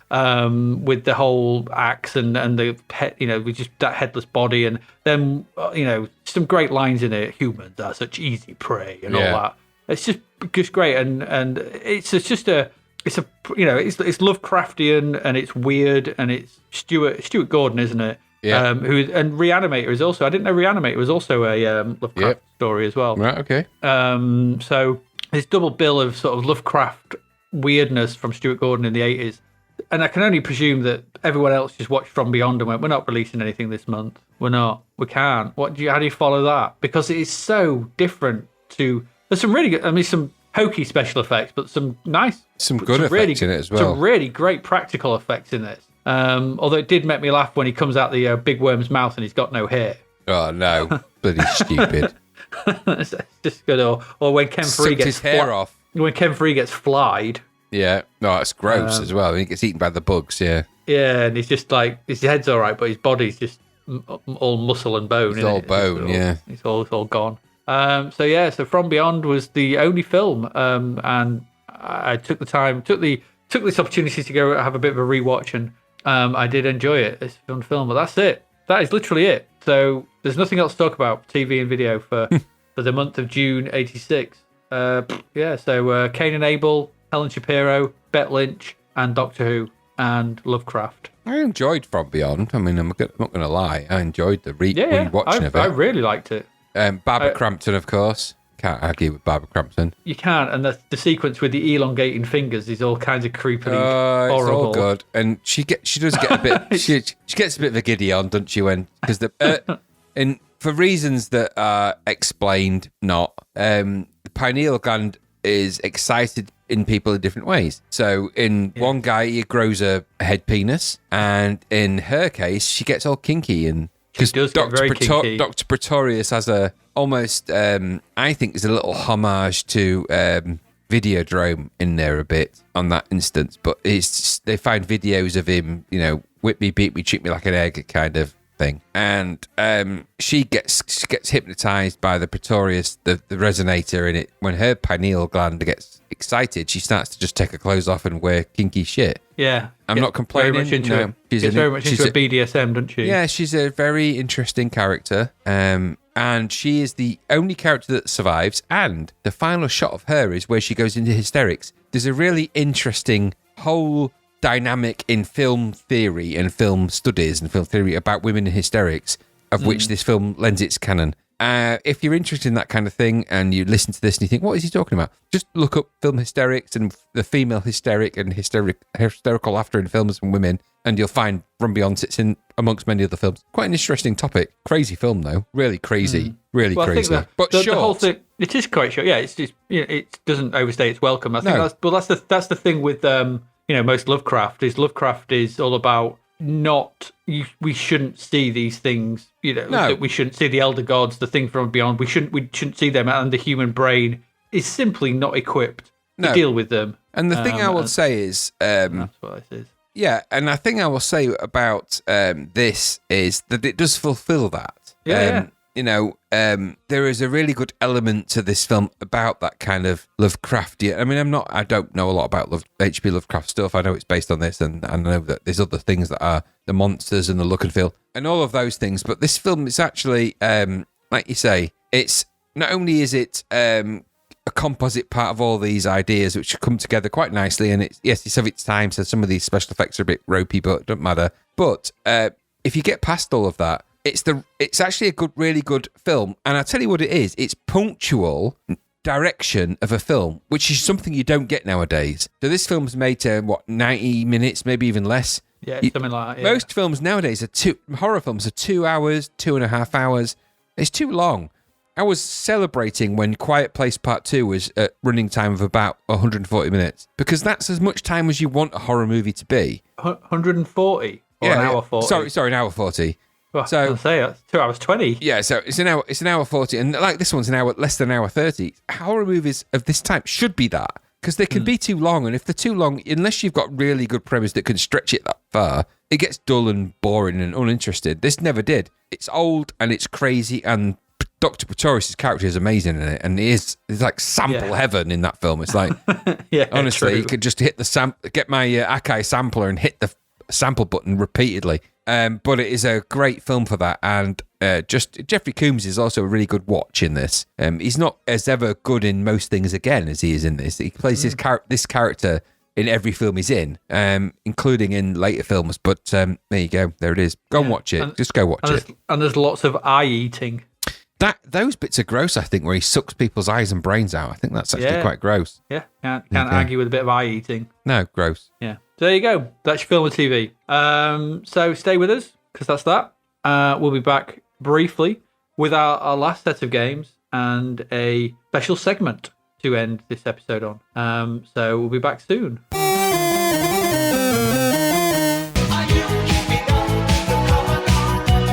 Shout out to our sponsor, davidhearnwriter.com, where you'll find bargain books and audiobooks. Dave's next book, Escape from the Commodore 64, sees someone trapped inside their computer. They've got to solve one of the games to escape. Imagine finding yourself charging forward, taking on soldiers, daring to win, but you're not Rambo, a commando, or a Green Beret. It's coming soon. So visit davidhearnwriter.com, that's David, Hearne writer.com, to find out more. Dave's podcast pick is International Karate, one of his faves until IK Plus arrived. Hi-ya!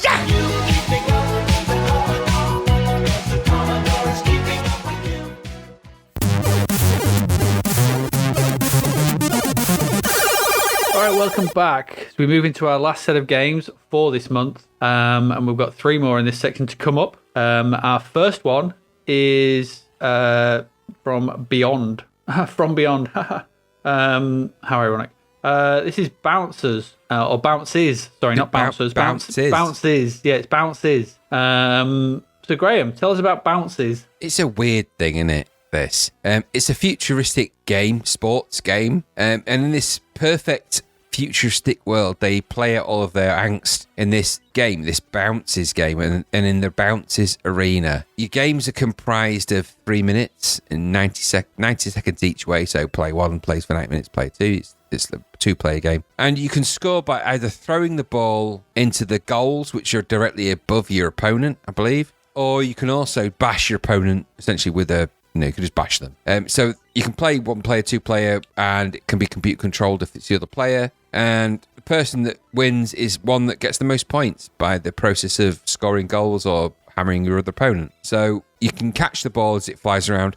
It's really weird. The game's presented to you in if you imagine a side view knight versus knight game. So you've got two knights with swords. Well, it's more like a Viking, isn't it? Well, even so. So you've got two characters attached by a bungee cord to the wall. They all each have a sword but can grab the ball that flies around. You can hurl the ball at the other opponent and knock them down. So essentially you kind of play this game in this kind of weird precept of if you hit the person, they can fall down and they're bungee corded back and they can fight, and you've got this X amount of time to either throw the ball at them or catch the ball and do that. You can bounce the ball kind of like in a kind of a arachnoid kind of way. So you can throw it at angles and it can bounce around and do that stuff. So you can do that, and that's kind of this game. So I felt that it felt a bit like a game that was designed for something else or designed for this, and then they just didn't really think about what else they could do with it. It's because all it is this bungee game. So it's this bungee game with the ball throwing, and the graphics and everything else look really neat, really nicely presented. The sprites are high res. They look really cool, multicolor high res. In fact, they're really nice looking. It's just there's not a lot to it, so it's just odd. I think this game in anyone's book. If bungee corded Knights of the Realm-ish playing a weird kind of battle tennis is your thing, with half-decent soundtrack, Fred Gray music, it's Denton Designs behind this somewhere along the line. If you liked that, then that's probably something you might like. It had a troubled upbringing, for want of a better description. This game didn't have it easy. I think it was an idea that was poo-pooed and it was shelved, and it was kind of came out in the end of a process. And above all, it was a pricey game at $9.95 for what felt like a very basic gameplay. It looked pretty, but it didn't have a lot. There was nothing more to it than the bungee corded knights fighting with a ball. So I think two-player fun for a while, a bit like some of the other two-player games with Explore, ultimately vacuous and expensive, and I don't believe it deserved 86%. But what about you? I really like this. It's weird. It's a weirdly, and I remember playing quite a lot of this back then, but it is very sparse. It's really sparse. It's everything you've said is spot on. I can't disagree with anything that you've said, because it is a weird concept of very weird. This bungee controlled, and I like the kind of physics based of it, because it's the further you walk across the other side, the harder it gets to walk. So the slower you are, because the bungee, you get pulled back, you can jump, and there's some catching the ball to fire it out, or you can shoot it at the opposing player. There's many different ways to score points, whether it's scoring or bouncing the ball and knocking them over, or hitting them with your sword shoot thing. Do you know what it reminds me of? What's that game? Jai-Alai? Yeah. Or Scoops, as we call it. Scoops. Scoops. So imagine one-on-one Scoops. Yeah. With the ball firing around. If that the Discs of Tron kind of idea. Yeah, sort of Discs of Tron, but from the side, and it does remind me of that. The premise is odd in the fact that you literally have a knight in full plate armor from the Middle Ages, or whenever, from the Henry V times, against a Viking, which is kind of strange. There's nothing else to this aside from those very, very nice sprites. The rest of the screen is, just some character graphics and a big title at the top and some score. There's no, all this happens, and the game itself exists on a grey background. There's no attempt at a crowd. There's no attempt at any kind of sort of putting this into a location or anything. It's really kind of weirdly minimalist, which does allow them to just spend all the graphic data on those two characters because they are very well animated. They're very smooth and they're very well done. And it's just a weird game. It's a strange game that stands out from a lot of other things. And I don't know, it has got good music. It's Fred Gray. Does sound like Shadowfire. It reminded me. I don't know if did you ever play Nidhogg? Doesn't ring The a bell. sort of multi-screen sort of fencing game where you have to sort of work your way across to the other side. It rings a bell a bit. And there's a dragon. And there was a sense of that of the sort of, in some way, not totally, because Nidhogg's quite different, but there was a sense that just reminded me of that in a sense. But I don't know of many other sports games that are like this. I get what you're saying about the Archonoid thing, about the bouncing the ball around, and it does kind of feel, the ball bounces around a bit like Breakout. But I don't know, there's something about this that kind of just appeals to me in a sense of it's a weird experiment. I'm not sure entirely 100% works. It's too expensive for what it was. What was it? It was how much was it? Quite expensive, wasn't it? Yeah, it's $9.95, so it's a tenner. So I think for what it is, it's probably it's 3 minutes in the game over. There's no extra characters, there's no extra modes. It is what it is. As a budget game, I think this would have been great. $1.99. You'd have probably been like, oh no, this is great for $1.99, and having a mate round and playing it. I think you'd have thoroughly enjoyed it. The tenner is way too expensive. But I'm not going to knock the game, because I think the game is actually quite enjoyable and fun, and I like the way that not just scoring goals is the way to win. You can knock each other over and bash the ball off for each other and things like that. And you've got to kind of, I like the, if you crouch down, you sort of hanky yourself in position. There's a lot to like it, but it's just an odd, minimalist, weird release that hard to say too much about. But yeah, it's I don't know. When you said it had a troubled design, I'm not aware of that. Have you read something around that or something? Or yeah, I'd read that it was in the Zapped review. So if you read the beginning of the Zapped review, it says that this game was troubled. It wasn't meant to be in the way it was, and it was kind of a bit hush-hush about who was behind it, and wasn't. I think my feeling was that it probably shouldn't have ever been released. It was released as a bit of a Denton Designs kind of half-assed thing. So, the Zapped review says that it took its time to be released. Like, it's taken ages from people talking about it to here we are. So I wonder sometimes whether it means that in reality it probably should never have been released. So maybe it does feel like there needs to be more to it. It feels like half a game. Yeah. There's no, either some extra modes or different characters or something in the background, or maybe a single player progression, so a league, a cup, something to fight your way through. I don't know. Yeah. It's hard to. And it is a weird. I mean, it gets 86%. They obviously really liked it, and there is a lot to like there. It's fun, but it's just, I don't know. It's a strange game that sort of stands aside and on its own. And the South America, the Miami, Florida-based game you're thinking of, by the way, that we call Scoops, is actually called Jai Alai. Yeah, Jai Alai, yeah. Yeah, that's the game. So I think it is a version of that, a little bit. There's a similarity, isn't there? There is, yeah, because if you look at the rules of that game, it's similar, apart from the fact that and remember that even though you're dressed as a knight in shining armor at one point and all that, those are representations of those things. Those aren't, I know it's who you are in the game, and I wonder if it's a bit of sprite reuse, but... Yeah, because the advert for this, the graphic on the advert is nothing. You're just future guy. And it even says the word future in it, and then all of a sudden you're in knights, and in the blurb it says that the way they play these is with avatars of the past. So it's kind of a bit. It's very strange. It's strange and a bit lack of forethought, I think. Yeah. Anyway, that's Bouncers. So let's move on to our next one. And we've got another, essentially, very similar type of game. More bouncing. More bouncing balls. Lots of bouncing balls in these episodes. So this is ping pong. Table tennis, isn't it? It is table tennis, yeah. It's table tennis. It's Pong, the first mass market game. But now it's in pseudo 3D and watched by the crowd from the Fight Night advert.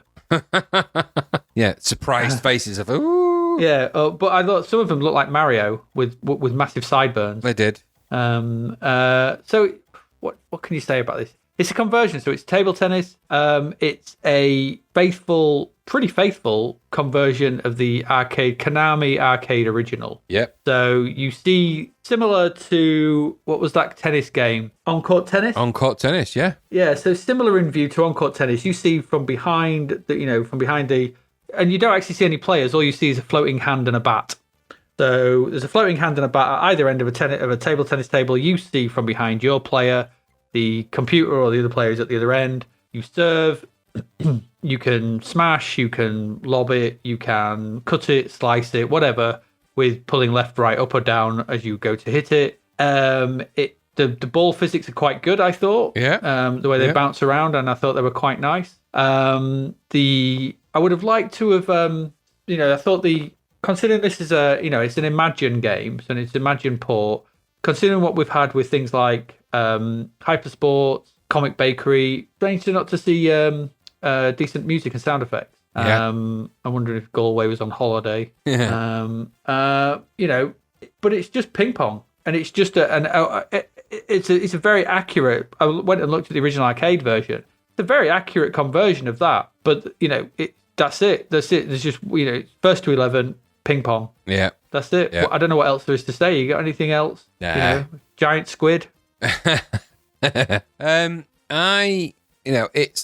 that it was quite a limiting ping pong game actually, because I felt that the response time wasn't there when you're trying to return the ball. So sometimes it felt like you pressed the button and things happened about a microsecond afterwards, which in this game meant you missed. I thought the graphics were okay. I liked the ball effect was really good. Background effects were blocky, but okay, it's a table tennis, table. I want a better description. Yeah. So I thought you have options to control the kind of power of the shots. You can do overhead and you can do these things, and you can control and add spin and do some of the tricks, but it didn't feel like that you were in control of any of those. They kind of happened maybe not when you wanted to, which meant that it made the computer AI feel really unbeatable because you were quite unpredictable in what you were really. If you could guarantee that when you did a certain thing it would work, like if you did an overhead sort of power shot, I did it and every single time it hit the net. Yeah. So it felt like there was something I wasn't doing that maybe it wouldn't hit the net, but I tried it loads of times. It just didn't do that. So, and I don't know about you, but the game itself, I felt in between shots. So when you lost a point,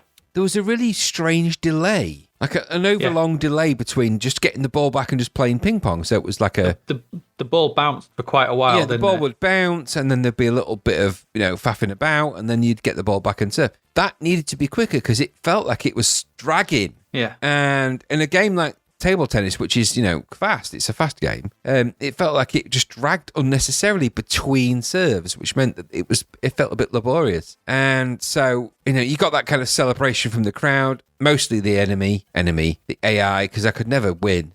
So I thought it was just the delay just kind of killed the pace of the game. It didn't feel like I was really going to ever beat that AI because it just seemed to be able to just beat me at every turn. And I think it was a ball well animated in a game that had the illusion of more control than you actually had. And it certainly had the illusion of more speed than it actually had. So it was a shame, really, because I think had they just made it a little bit more fluid, it would have been a much nicer game to just get into and just bat it backwards and forwards and let that happen. You don't get a lot of to-ing and throwing in the ping pong. No, you hit it couple of times and it's done. Yeah. Because the computer just slams it past you and you've got no chance. If the computer does that, you've got no chance because your responses aren't quick enough to respond. So yeah, and it's weird, isn't it? I mean, Pong. I mean, you go back, Pong's like the original classic. Yeah. And I'm trying to think of other ping pong games. There was obviously ping pong, and there was I don't know if you ever played Rockstar's Table Tennis on the 360. Doesn't ring a bell.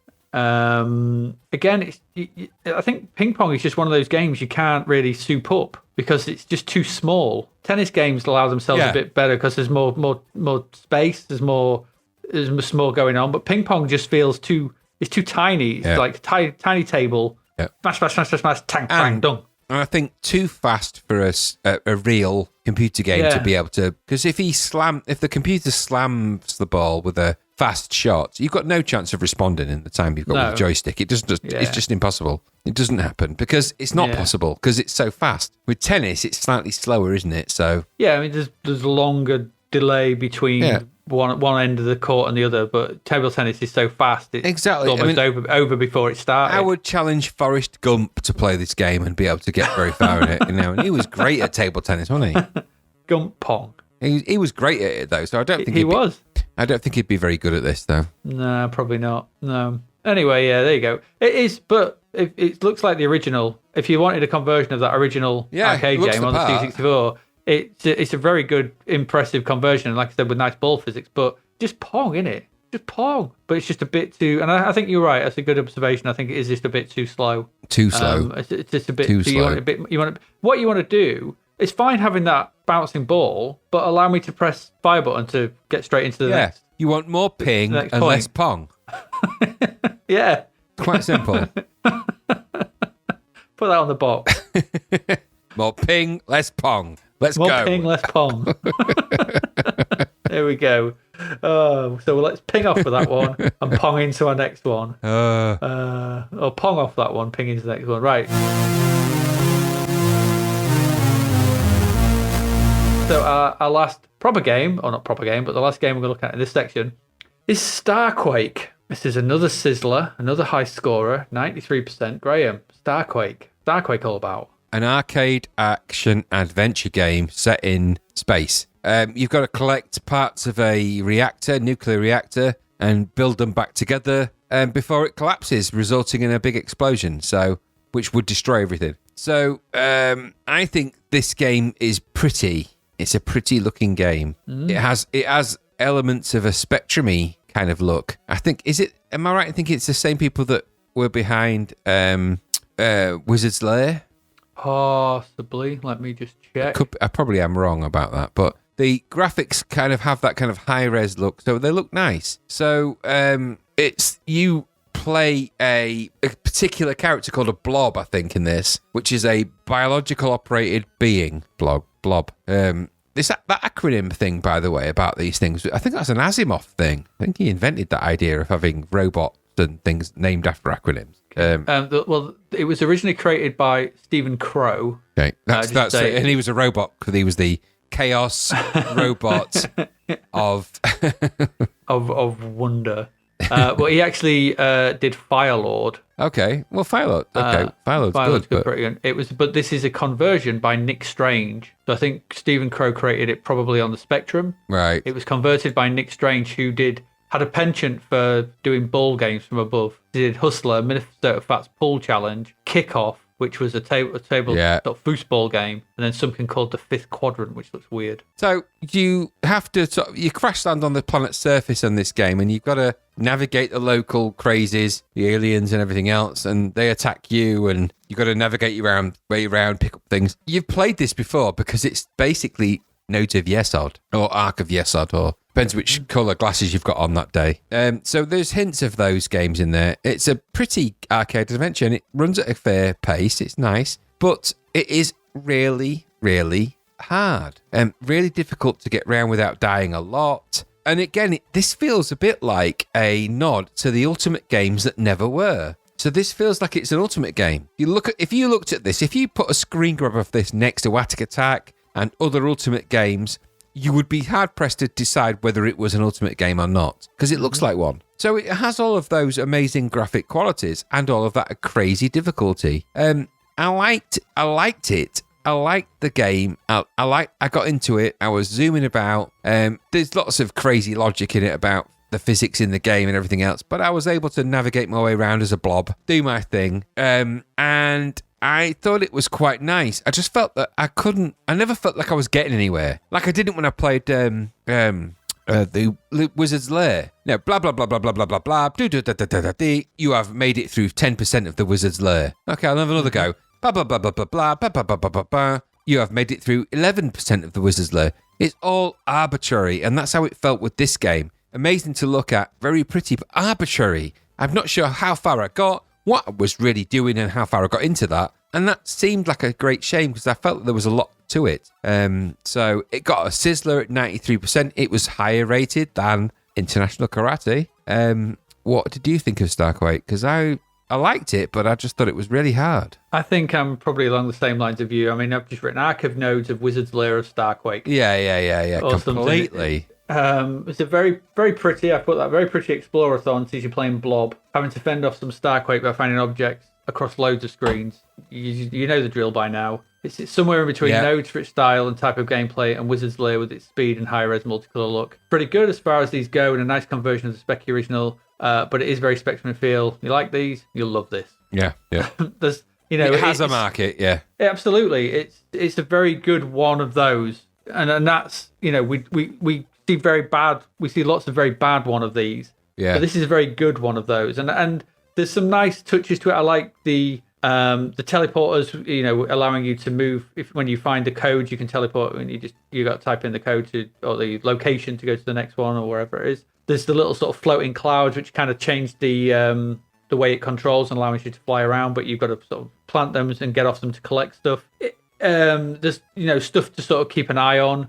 In that respect, it felt also a bit like Phantoms of the Asteroids. Yeah, I can get that. I can dig that. Yeah, with the stuff you got to keep an eye on.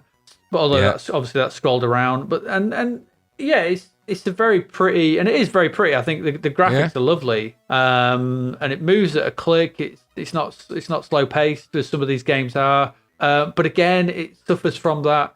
We have to have constantly spawning enemies to bother you, rather than just allowing you to explore and try and figure out what's going on, and the odd enemy now and again to cause some hassle. Yeah, it's constant cloud appears, enemy shoot, doesn't do anything. It's just boring. But that was the rigor of the game styles back then. So I think I'm starting to come around to just cutting them some slack a bit. But looking at it now, they've become more annoying. I thought it was okay. For myself, I didn't dislike my time with it, but I'm never going to go back to it, and I'm never going to fend more into it. But as an example of this type of thing, it is certainly up there as one of the best. I think it's probably... Is it better than Nodes and Ark of Yesod? Yeah, maybe. I think it is. I think it's better than those. Maybe, probably. I think it's it's a little bit less annoying. The control's better. Yeah. I think is the main thing. It's interesting the way you don't have a jump or anything. You have to sort of build the clouds, don't you? Which kind of remind me of the Mario power up, when you have to jump and lay a cloud, and then jump and lay a cloud and jump. That sort of thing, which I thought was quite interesting. Yeah, it's all right. Pretty one of them. Don't know what else to say, really. No, I quite agree. I couldn't agree more. It is a pretty one of those, and it got the score to go with those, and there's nothing much more to add. You know what? If you like those kind of games, you're going to dig it. And exactly. It does move at a fair old pace. It's nice and nippy, and it's actually a bigger screen area than Wizard's Lair as well, so it's nice. I liked it. It just felt that there was a lot to do, and it ran at such a frantic pace, and I just wasn't sure that I was going to survive that long, and I didn't, because I think that's the thing. These games, you don't survive long on these games, do you? Really? No, and it's just a mapper's delight, isn't it? Another one of those. Yep. Another mapper's delight. You've got hundreds of screens, 100%. Yep. With lots of teleports flying off other places, and trying to find your power-ups and your stuff and your bits and your bobs and your do wackies and your wibble wobbles and your clankers. Yep, them clankers and your fast roasters and your rumble seats. always with the rumble seat. All right, there you go. That's our last one, Quake.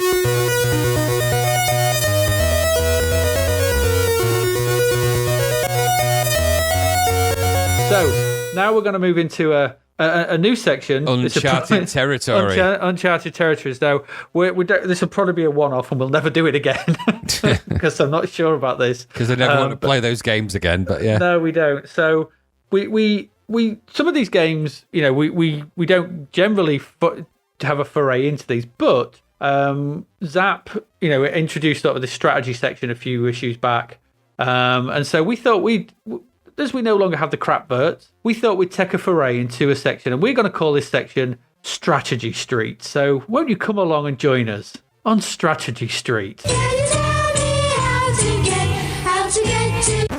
Strategy Street. So we've got 3 to look at. We're probably not going to go into deep dive as much as we did, because hey-ho, our knowledge of strategy is slim.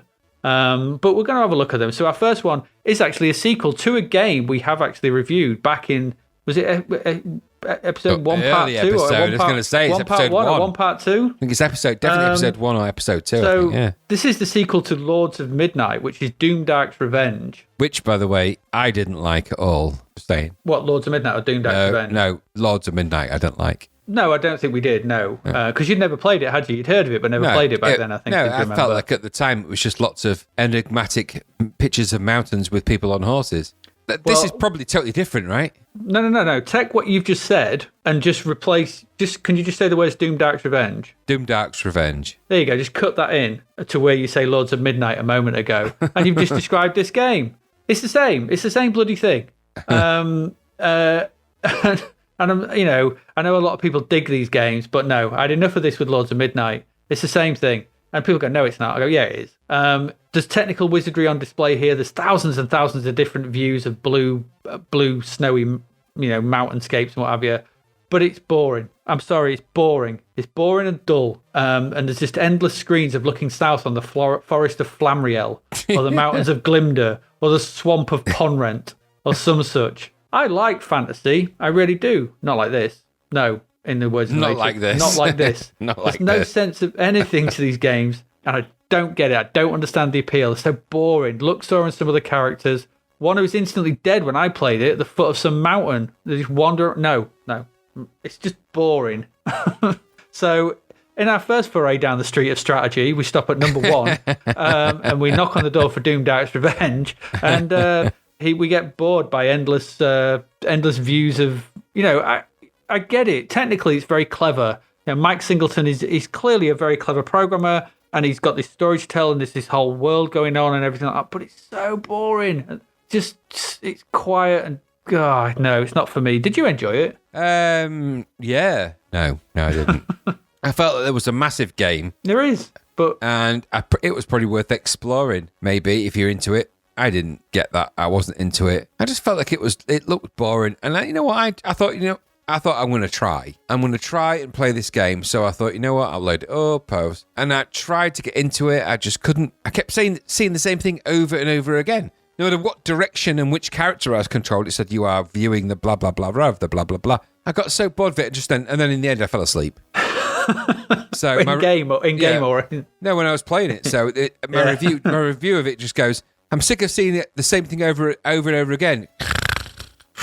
Yeah, boring, and I suspect there's people out there that love it. It's a big sequel, and it's got loads of characters that return. The Luxor, the Moon Prince, and all these. It doesn't mean anything to me. And then what? Put all that stuff in you want. What I saw in this game was a mountain view and a man on a horse a lot. Yeah, and it looked to me like it was the same mountain view and the same man on a horse. No matter which direction I looked, no matter what I did. And I looked up the instructions and it didn't really seem to give much away. So it's not for me, this, which is kind of a terrifying and awful theme for Strategy Street, really. Yeah. Well, but I didn't dig it, so no, not for me. No. Let's close the door on number 1, Strategy Street. We don't like Doomdark's Revenge because let's go knock on door number 2. Okay. And see who's there. So who do we have behind door number 2, Graham? Hiya, it's the Force. You all right? You all right, love? Close the door again. Yeah. No, I'm not all right. So I had to endure the Force.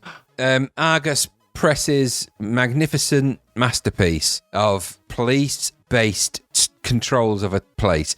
What am I talking about? It's rubbish. So the idea of this game is a strategy game where you control the police force in a town called Middletown. It could have been Malice, couldn't it? It would have been awesome if it was a town called Malice. That would have made it more interesting, which it's not. So you spend most of the time looking at this kind of multicolored map, which actually looks a bit like the kind of image you'd see if you saw somebody who had got a really bad infection, and that was the kind of the view you got from their DNA results. Well, I stared at it long enough and I saw a dolphin in it. Yeah, it's exactly. It's just this blobby, massive colours. So it was a magic eye thing. And I get that that is quite impressive in the way that it portrays things. So you can control the police, and it's down to these kind of square areas, and you control the police in those areas, and blah, blah, blah. And then I'm going to stop at control the police, because at that point... boring. It's so dull. Nothing happens. No, Smiggy lit a cigarette on Bognor Street. Do I send a task force to deal with it? No, and Klaku, the guy from 85 Agnon Street, had sold 2 stereos. Should I investigate? No more. No. It all works in kind of a shift pattern, and I just think they took the F out there. Really, it was just awful. I got a headache trying to make sense of the microscopic, multicolored infection display. And it was like an infection. When you see those images on the T of brain scans where someone's got a really bad tumor and it zooms in and it's like an MRI. So it's the 3D view of it's a slice by slice view of someone's brain. And it zooms through and you get that multicolored image. It was like that, exactly that. So I was basically getting a brain hemorrhage looking at this awful graphic display of police maps, designating them to go and investigate, a sparrow that had thrown up in the park, and Bobby Klinko had appeared again. Should I go and check out Bobby Klinko? It was just rubbish. So no. This was not a great introduction into police-based sci-fi action, and it was nothing like what I imagined it would be. But the only thing I could think of is nothing. It's certainly nothing like the TV shows of The Bill or anything that is police-based. It's just rubbish. What you could do was control a small amount of police in a small designated area, and they would investigate things you sent them into, and investigate things popped up now and again. Just rubbish. It's not a good introduction to Strategy Street, that's for sure. No, this is not going well, is it? Did you play it? Yeah, I played it. I had no idea what I'm doing. I just didn't understand what I was doing. I couldn't advance. You're a criminal, so you should know. Absolutely. Career criminal and proud of it. Well, did Diggy Skaggs not appear and try and steal your tennis balls? Nothing happened. I couldn't advance time, and I just ended up putting as many police on the streets as I could, which I don't think helped. So I had 1,000 horse patrols everywhere. Yes, I don't know what was going on. I had a horse wall, actually. Yeah. It's like, none shall pass. Yes. It's like, I was creating some kind of Grand National or something. It was just weird. And it was just these blocks and blobs, and you click into some of them, and sometimes you'd be able to do stuff, and the flickeriness of the pointer was all over the place. And no. Did you find it weird that it was split into those areas? That was urban, residential, entertainment, and industrial. Yeah. No crime ever occurred in the. It was always in residential and entertainment. Industrial areas never had no crime in my world. So it was always like probably entertainment and residential, you drug-taking bastards in my town. I think it's Middletown. They were all druggies. I was like, I can't control you. I'm just going to wall you in like Escape from New York. You're all done. At least something happened in yours. No, I couldn't do anything. I didn't know what I was doing. Why couldn't I wall him in and be the Duke of New York, hey number one? That's what I wanted to do. Would have been better. Yeah. Escape from the force. Escape from Middletown.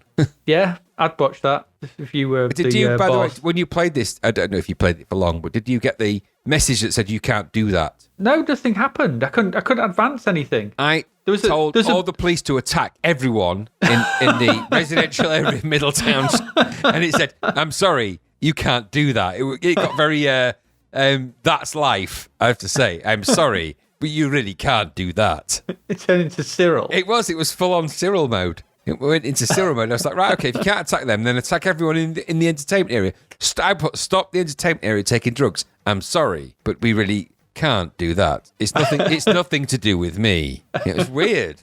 The force is rubbish. Crap it was fest. Rubbish. Crap. Okay, let's close the door on the force and let's move along to door number 3, where we have Archon 2 Adept. Oh God. So, right. I've never played Archon, so I don't know if how I didn't play the original, so I have no idea what it's building upon. So, this is some kind of it's order versus chaos on the small board. It's some kind of with 4 elements: the elements earth, water, air, and fire that make up this board. There are 4 adepts that you can move seemingly anywhere on the board, and I think you've got to sort of control the power points or whatever that are dotted about by summoning creatures to go and stand on them.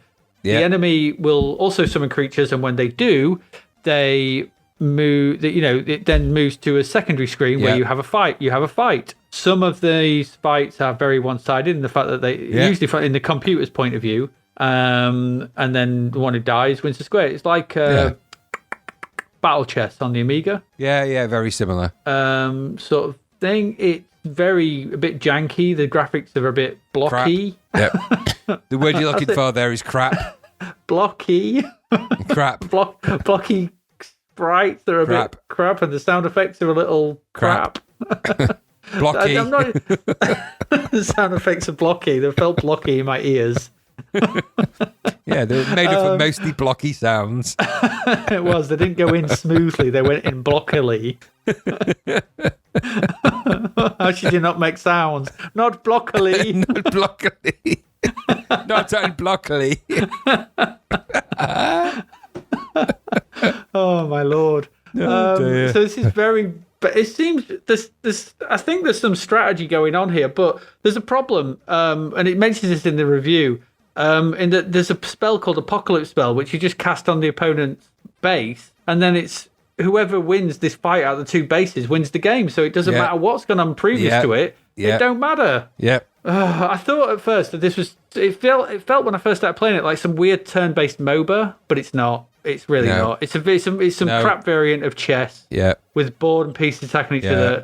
It's boring, just a bit rubbishy. And I've heard good things about Archon 2 and Adept over the years. That people quite like it.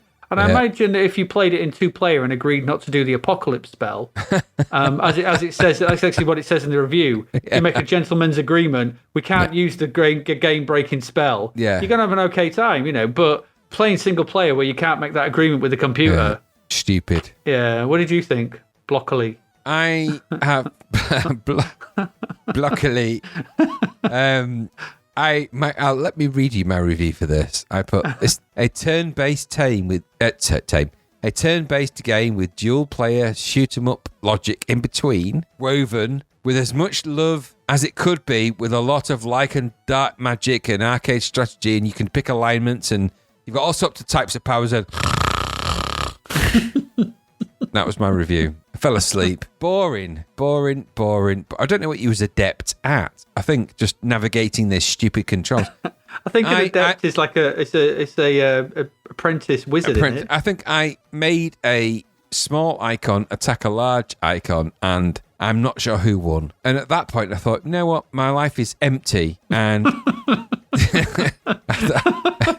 so. I need to fill it with broccoli. So I thought I'm going to go to the shop, buy myself some, nice chicken, and have myself a nice chicken wrap, because I like those things and I don't like this at all. Because all the things that it pretends to be, and there's a lot of lore in this game, isn't there? In the background, it's like the Archon, light and dark. Adept is a struggle between two opposing sides. Blah blah blah blah blah. The board is a rectangle with 4 roughly blah, blah, blah. All of that is elided on me. It doesn't matter to me. Am I smashing somebody's head in with a toadstool? Maybe. But am I eating a chicken sandwich? I am, yeah, for real. and it was real delicious. A bit of the old spicy sauce as well on there. A bit of reggae. Do you have any veg in there? Maybe a bit of broccoli. Bit of broccoli, yeah. Bit of broccoli. Bit of reggae. But what I wasn't doing was playing a turn-based game in this nonsense. So my knight in shining, whatever the hell it was, fought their person in shining pants, whatever. I don't know what. I lost track of it all. I think what the only interesting thing is that if I really, really, really stretched my imagination cord to in the future. There was a hint, and I mean a hint, like a breath, like a hair, really. I'm not even sure what you call it. When I played Shining Force on the Sega Mega Drive, for a reason I can't explain, I felt a little bit like this was a very, very early precursor to the Shining Force kind of way of things. And maybe it is, or maybe I was just tripping off the chicken that I ate, because I did eat a lot of chicken. Maybe you were. Maybe you're going completely clucky. It's Shining. I've not played Shining Force. Is it like a turn-based thing? Yeah. It's if you play Shining Force, and especially the later game, it's very similar to this in that you've got the icons that you move. Not so much the later ones with the fancier graphics, but the Shining Force 2. All right. You click on an icon, it moves, and you can fight, and it is similar to this. There's definite leanings towards that, which is also similar to things like Advance Wars and. Yeah, but you know what? By then, my chicken sandwich was delicious. The broccoli had kicked in, and it was all good. So I forgot about it. But I think we've said it before. There are sometimes games you play, and there's an very early, I'd hate to say pre-cum, but like a very early stage of game development. I said I hate to say it, but you still said it. You bad man. It's a very early pre-stage of the game development. And I would hesitate to use that term. But there it is. It's out there now. Precursor? Precursor, I meant. Oh, I feel ill. Oh, anyway, I'm going to close that door. I'm going to close the door on number 3, and we're going to walk on out of Strategy Street. Let's walk. I think we've taken a wrong turn. Yeah. And let's never venture down the street again. We're sellotaping our pants on, that's for sure. Around all the edges. Absolutely. I feel like we need to come back to Arcade Avenue. No leaky, Arcade Alley. No leaky vents. It's all sealed. But no, it's not very good, is it, really? So those are the 3 strategy games on Strategy Street. There's a reason why we left it behind. Goodness me. Honestly, I've just cracked open an egg. It was a dog egg. It's just, there's nothing, they hold nothing for me. And this just proves it. 3 games in of, now, one of them is a bona fide super classic. One of them is a piece of egg from a dog.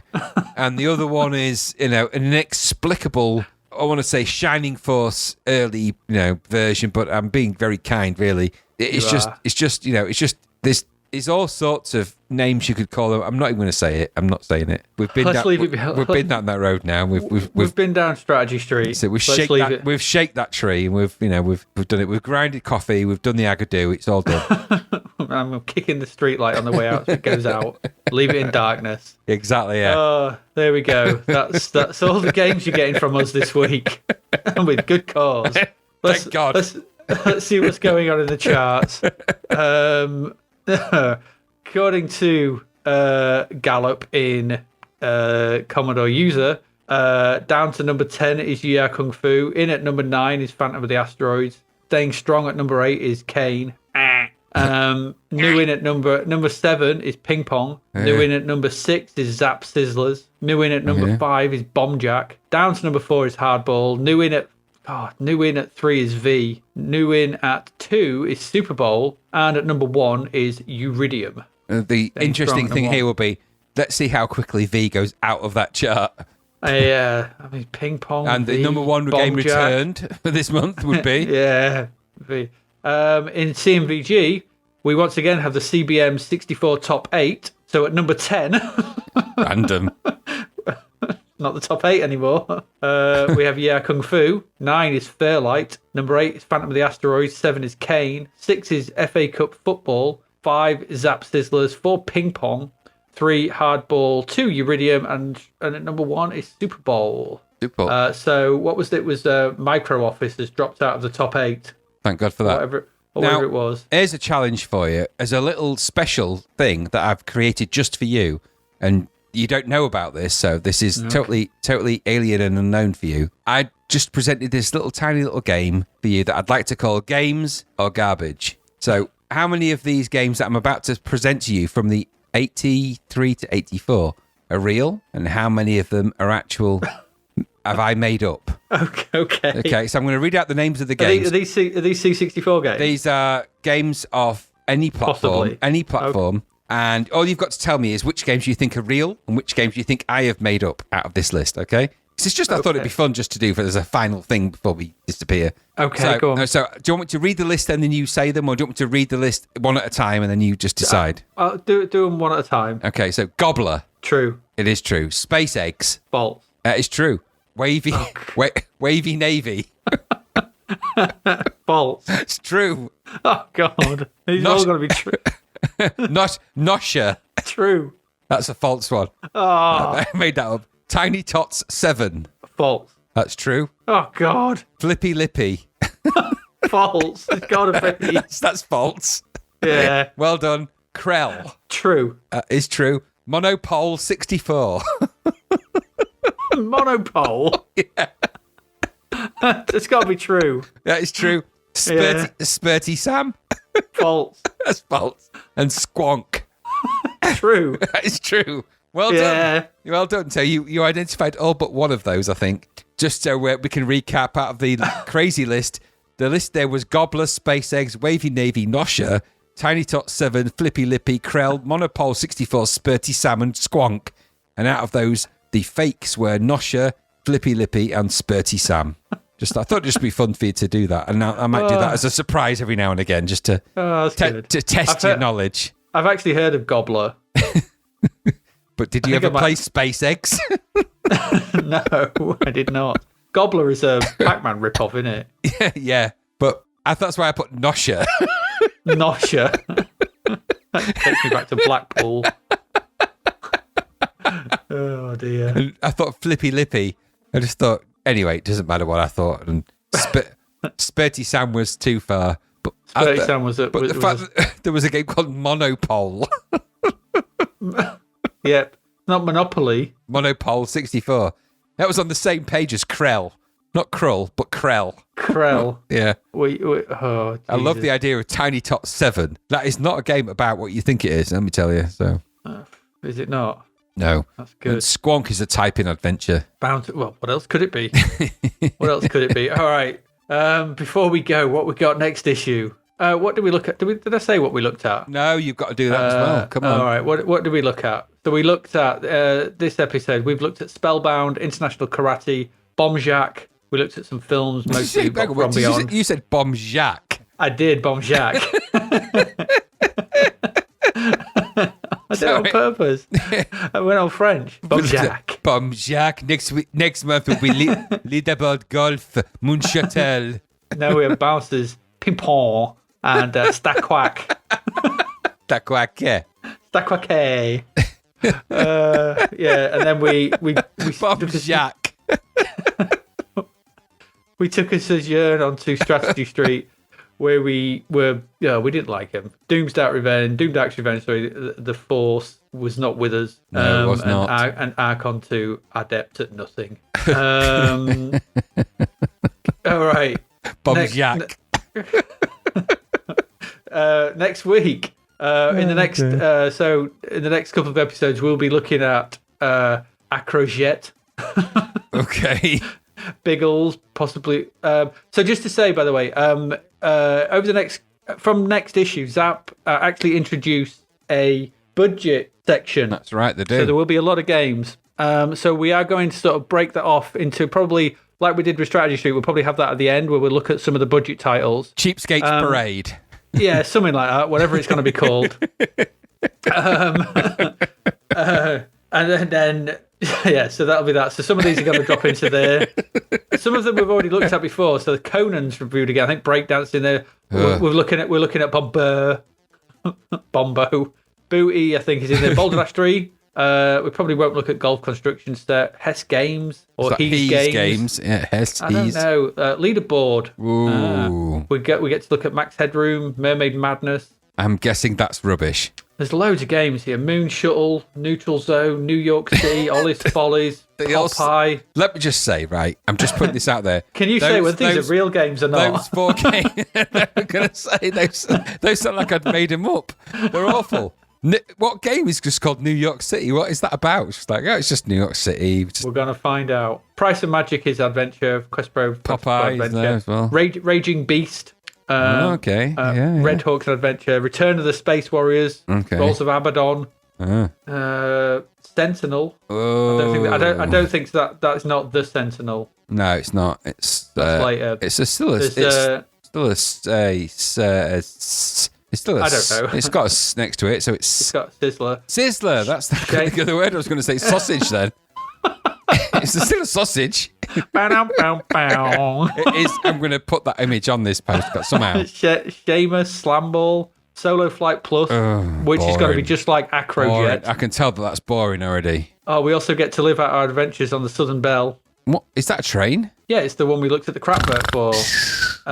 And also World Cup Carnival Arriba, which I'm pretty sure is the rip-off one. So you have that lot to look forward to over the next couple of episodes. I'm really looking forward to New York City and Neutral Zone. Neutral Zone, the Electro New York City. Yeah, exactly. Neutralize that. Yeah, there are games in that list which are not Moon Shuttle, Neutral Zone, New York City, and Ollie's Follies. I'm not sure. Well, I'm pretty sure. Wasn't Neutral Zone and Ollie's Follies? Weren't there those crap adverts we looked at for Electric Dreams? Yes, we know. We'll see what they're actually like. We know what's going to happen there. Up there with Hess Games, it's going to be Kekola. Well, Hess Games has got Sizzler. Yes, that doesn't mean anything though, does it? No, true. Doesn't. Ratings have gone to pot in this issue of Zap. And I'm beginning to wonder, just as a general comment, since we looked at the chart, are the ratings in Zap going a bit wild? Let's see where we go in the next episode, because we have not noted it, but we have noted when we're doing the game reviews, we've often said this game's a bit wild for its review. Let's see if it's a theme, because maybe in the letters section of this issue, they were criticised for having favouritism, and they got pretty heavily criticised in a letter to the magazine. So let's see what happens next issue.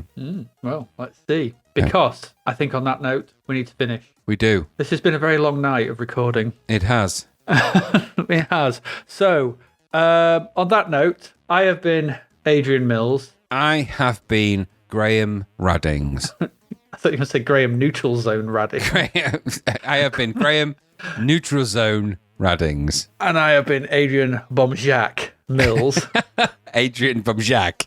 Is Adrian Mills. Adrian Bomjack Mills. Bomjack Mills. Bomjack. And we have been Zapped to the Past. Zapped to the Past. That was terrible French. We're terrible. Good night. Goodbye. Au revoir. Adios. Au revoir. Ta-ta. See you next week. Bye.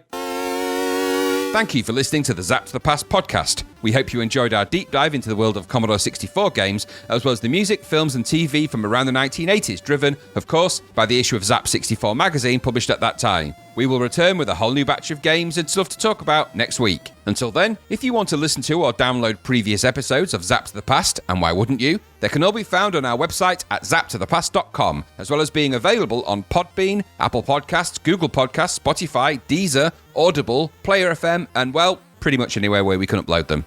By the way, we do always love to hear from our amazing listeners, so if you'd like to contact us about anything in the podcast or beyond, you can do so by emailing us at zappedtothepast@gmail.com. We're also active on Twitter under @ZapTother, as well as Facebook, Instagram, and most social media platforms. Just search for Zap to the Past and you'll find us. Oh, and if you like the podcast and what we're doing, please do like, share, review, rate us. It really helps. Something, apparently. The Zap to the Past podcast is written and produced by Adrian Mills and Graham Raddings and recorded at Flaky Bits 2.0 Studio. All opinions expressed are those of the writers, and while we indeed love Zap 64 magazine, the Zap to the Past podcast is not affiliated with it in any way. Stay safe, see you next time, and remember, we play these games so you don't have to.